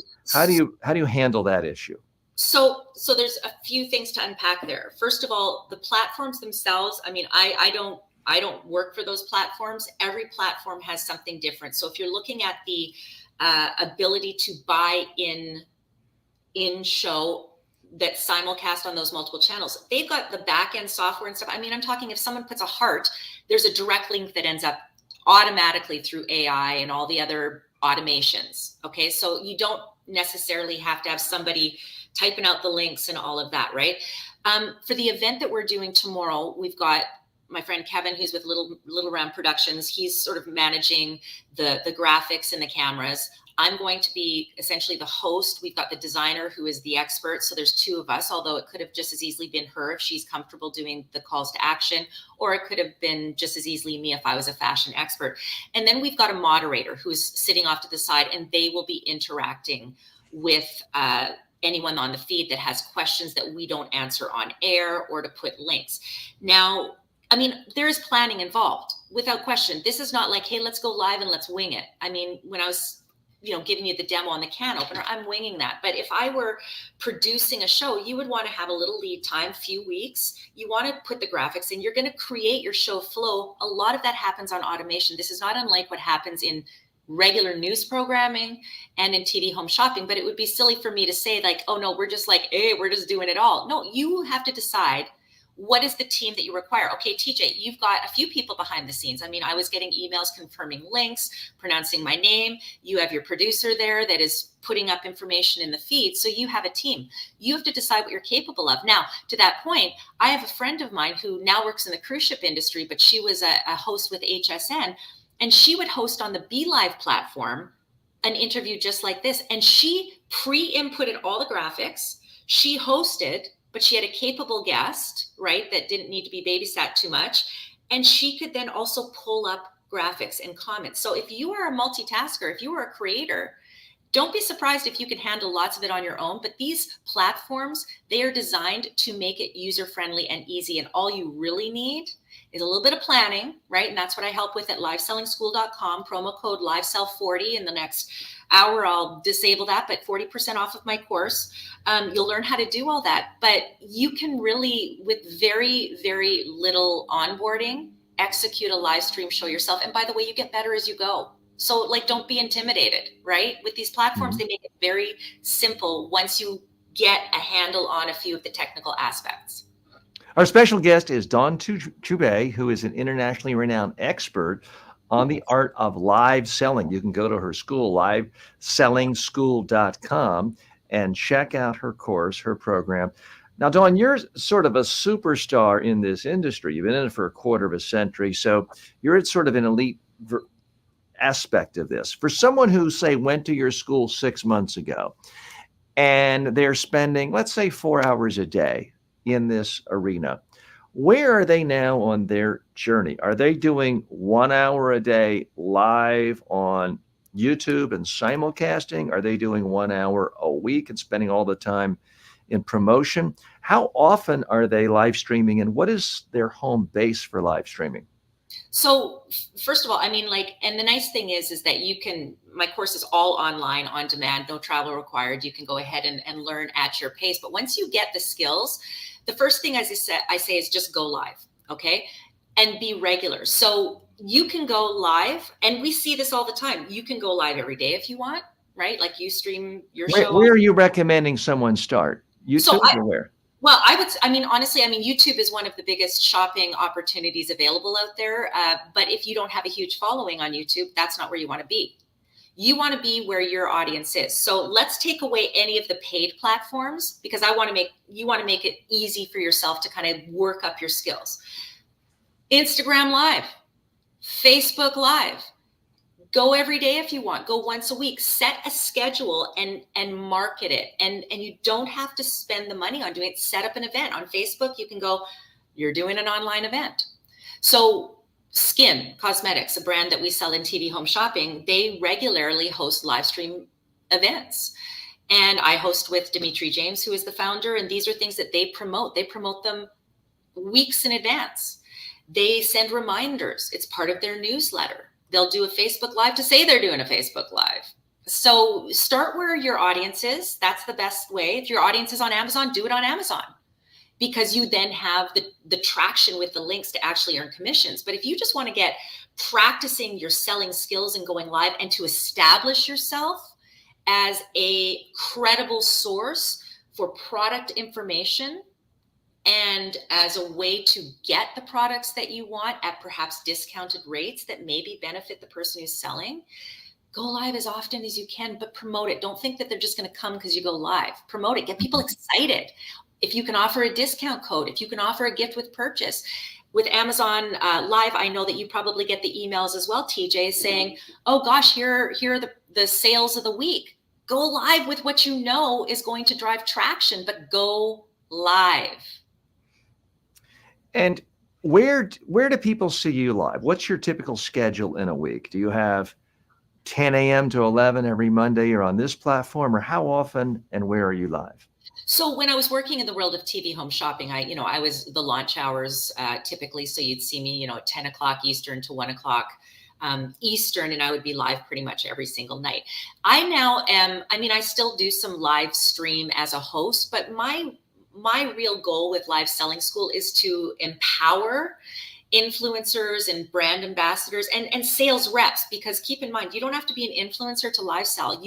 If you work at Target, like I'm saying, you could be a cashier and you can live sell for Target.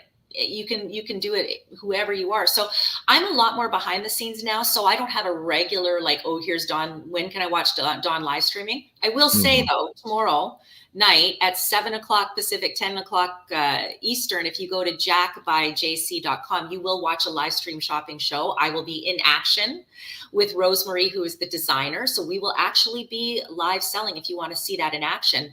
But I'm not doing it as much these days. It's really my goal, TJ, to empower others to do it.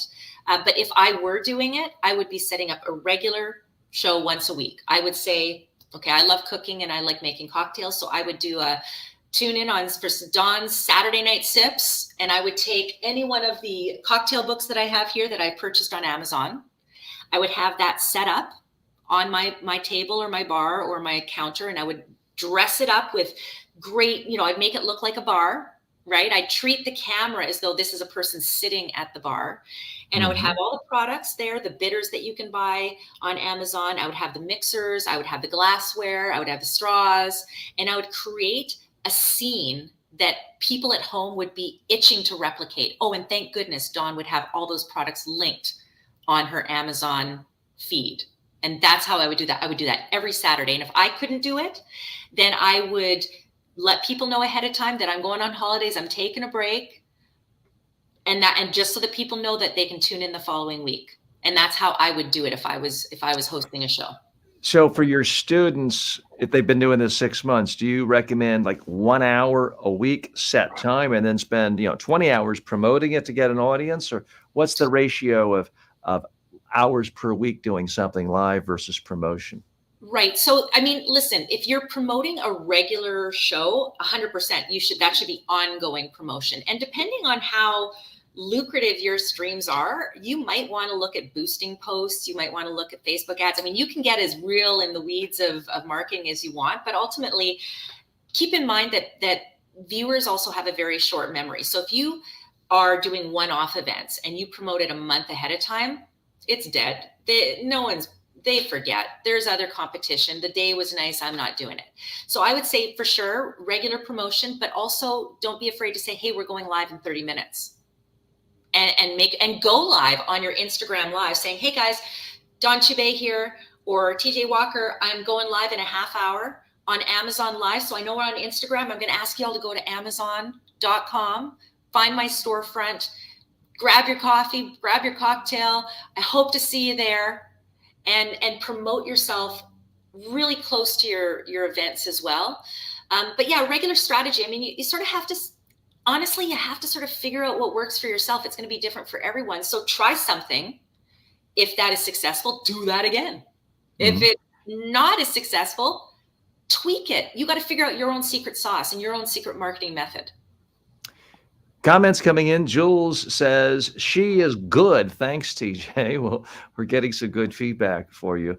Thanks so much for sharing your insights with us. How do you differentiate? I certainly get the value of live, and I'm doing like 15 hours of live a week now. So I'm a big believer in live for building bonds, building relationships. building a stronger connection with people. But how do you differentiate, let's say on Amazon platform, live versus on demand? And your clients, your students, are they trying to do both equally? Because I know for me, I I said I'll do live later. I was sort of intimidated just by the technology of how do I get it connected, and I never did learn it, but my colleague Ben figured it out. But for me, making a video on demand was pretty easy. I just set up my cell phone, I hit the remote, talked, stopped, uploaded. Now, that isn't necessarily the way to make millions, but it sort of got me into the game. Are your students doing both on demand and live? And are they finding the live a lot more lucrative? I'm making money every day, but it's Oh but I yeah. do make almost all of my money from Amazon from the videos on demand because I tend to do a lot of videos.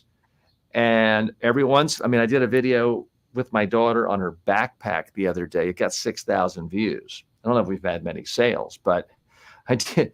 But it's, so you do a video once and it has the possibility of getting views for a lifetime.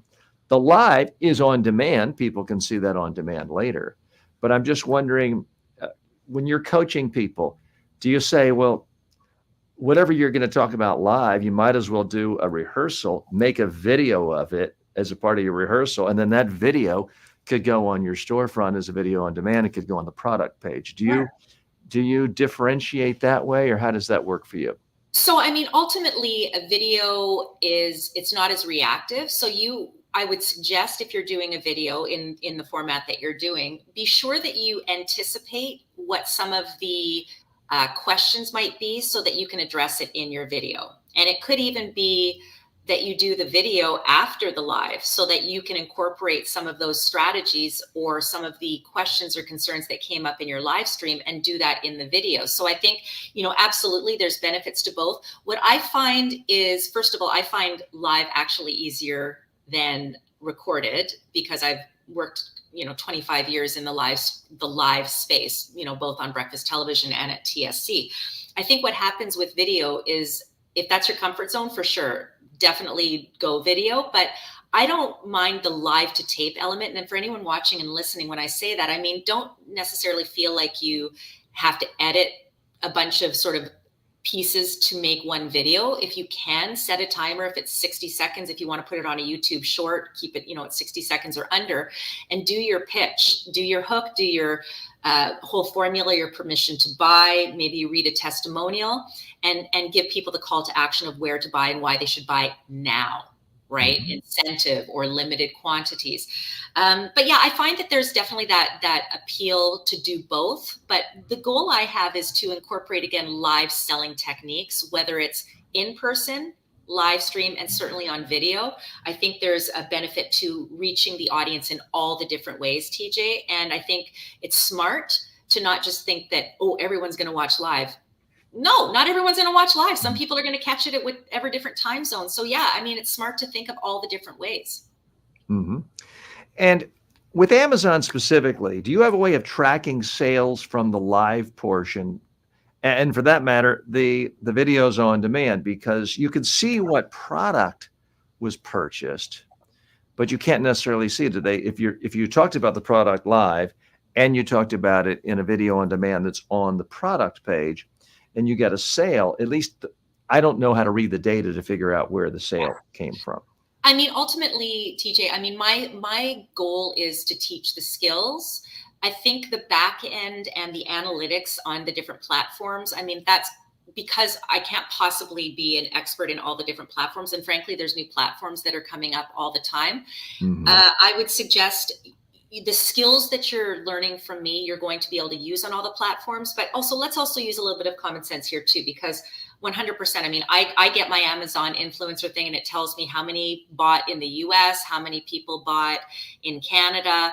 It will tell me other products they bought from my storefront, so if that's another benefit of Amazon as well. If you're going because, oh my gosh, Dawn talked about this jar opener, but then while you're surfing on Amazon, you also buy Dawn's music or you buy TJ's book, as a storefront that has driven people and traffic to my storefront, I also get a bit of all of that. So, there's certainly benefits to all of that. But yeah, I would say you can also probably use an educated guess. If all of a sudden you're going live and on your site there, TJ, all of a sudden 100 people bought this jar opener, I would suggest that that's a pretty good indication that you had some pretty good sales as a result of going live.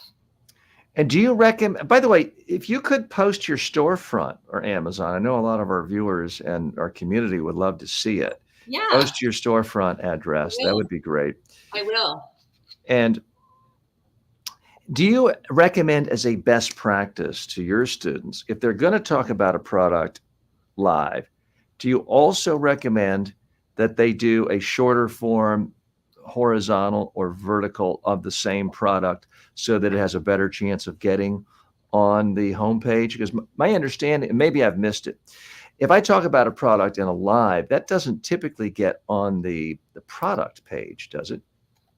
Amazon's got their own, and I do know this, they've got kind of their own analytics of obviously what they push, and it would be based on all of the same kind of metrics that brands do when they look to hire an influencer. And I mean, obviously, I'm sure deeper than just the typical vanity metrics.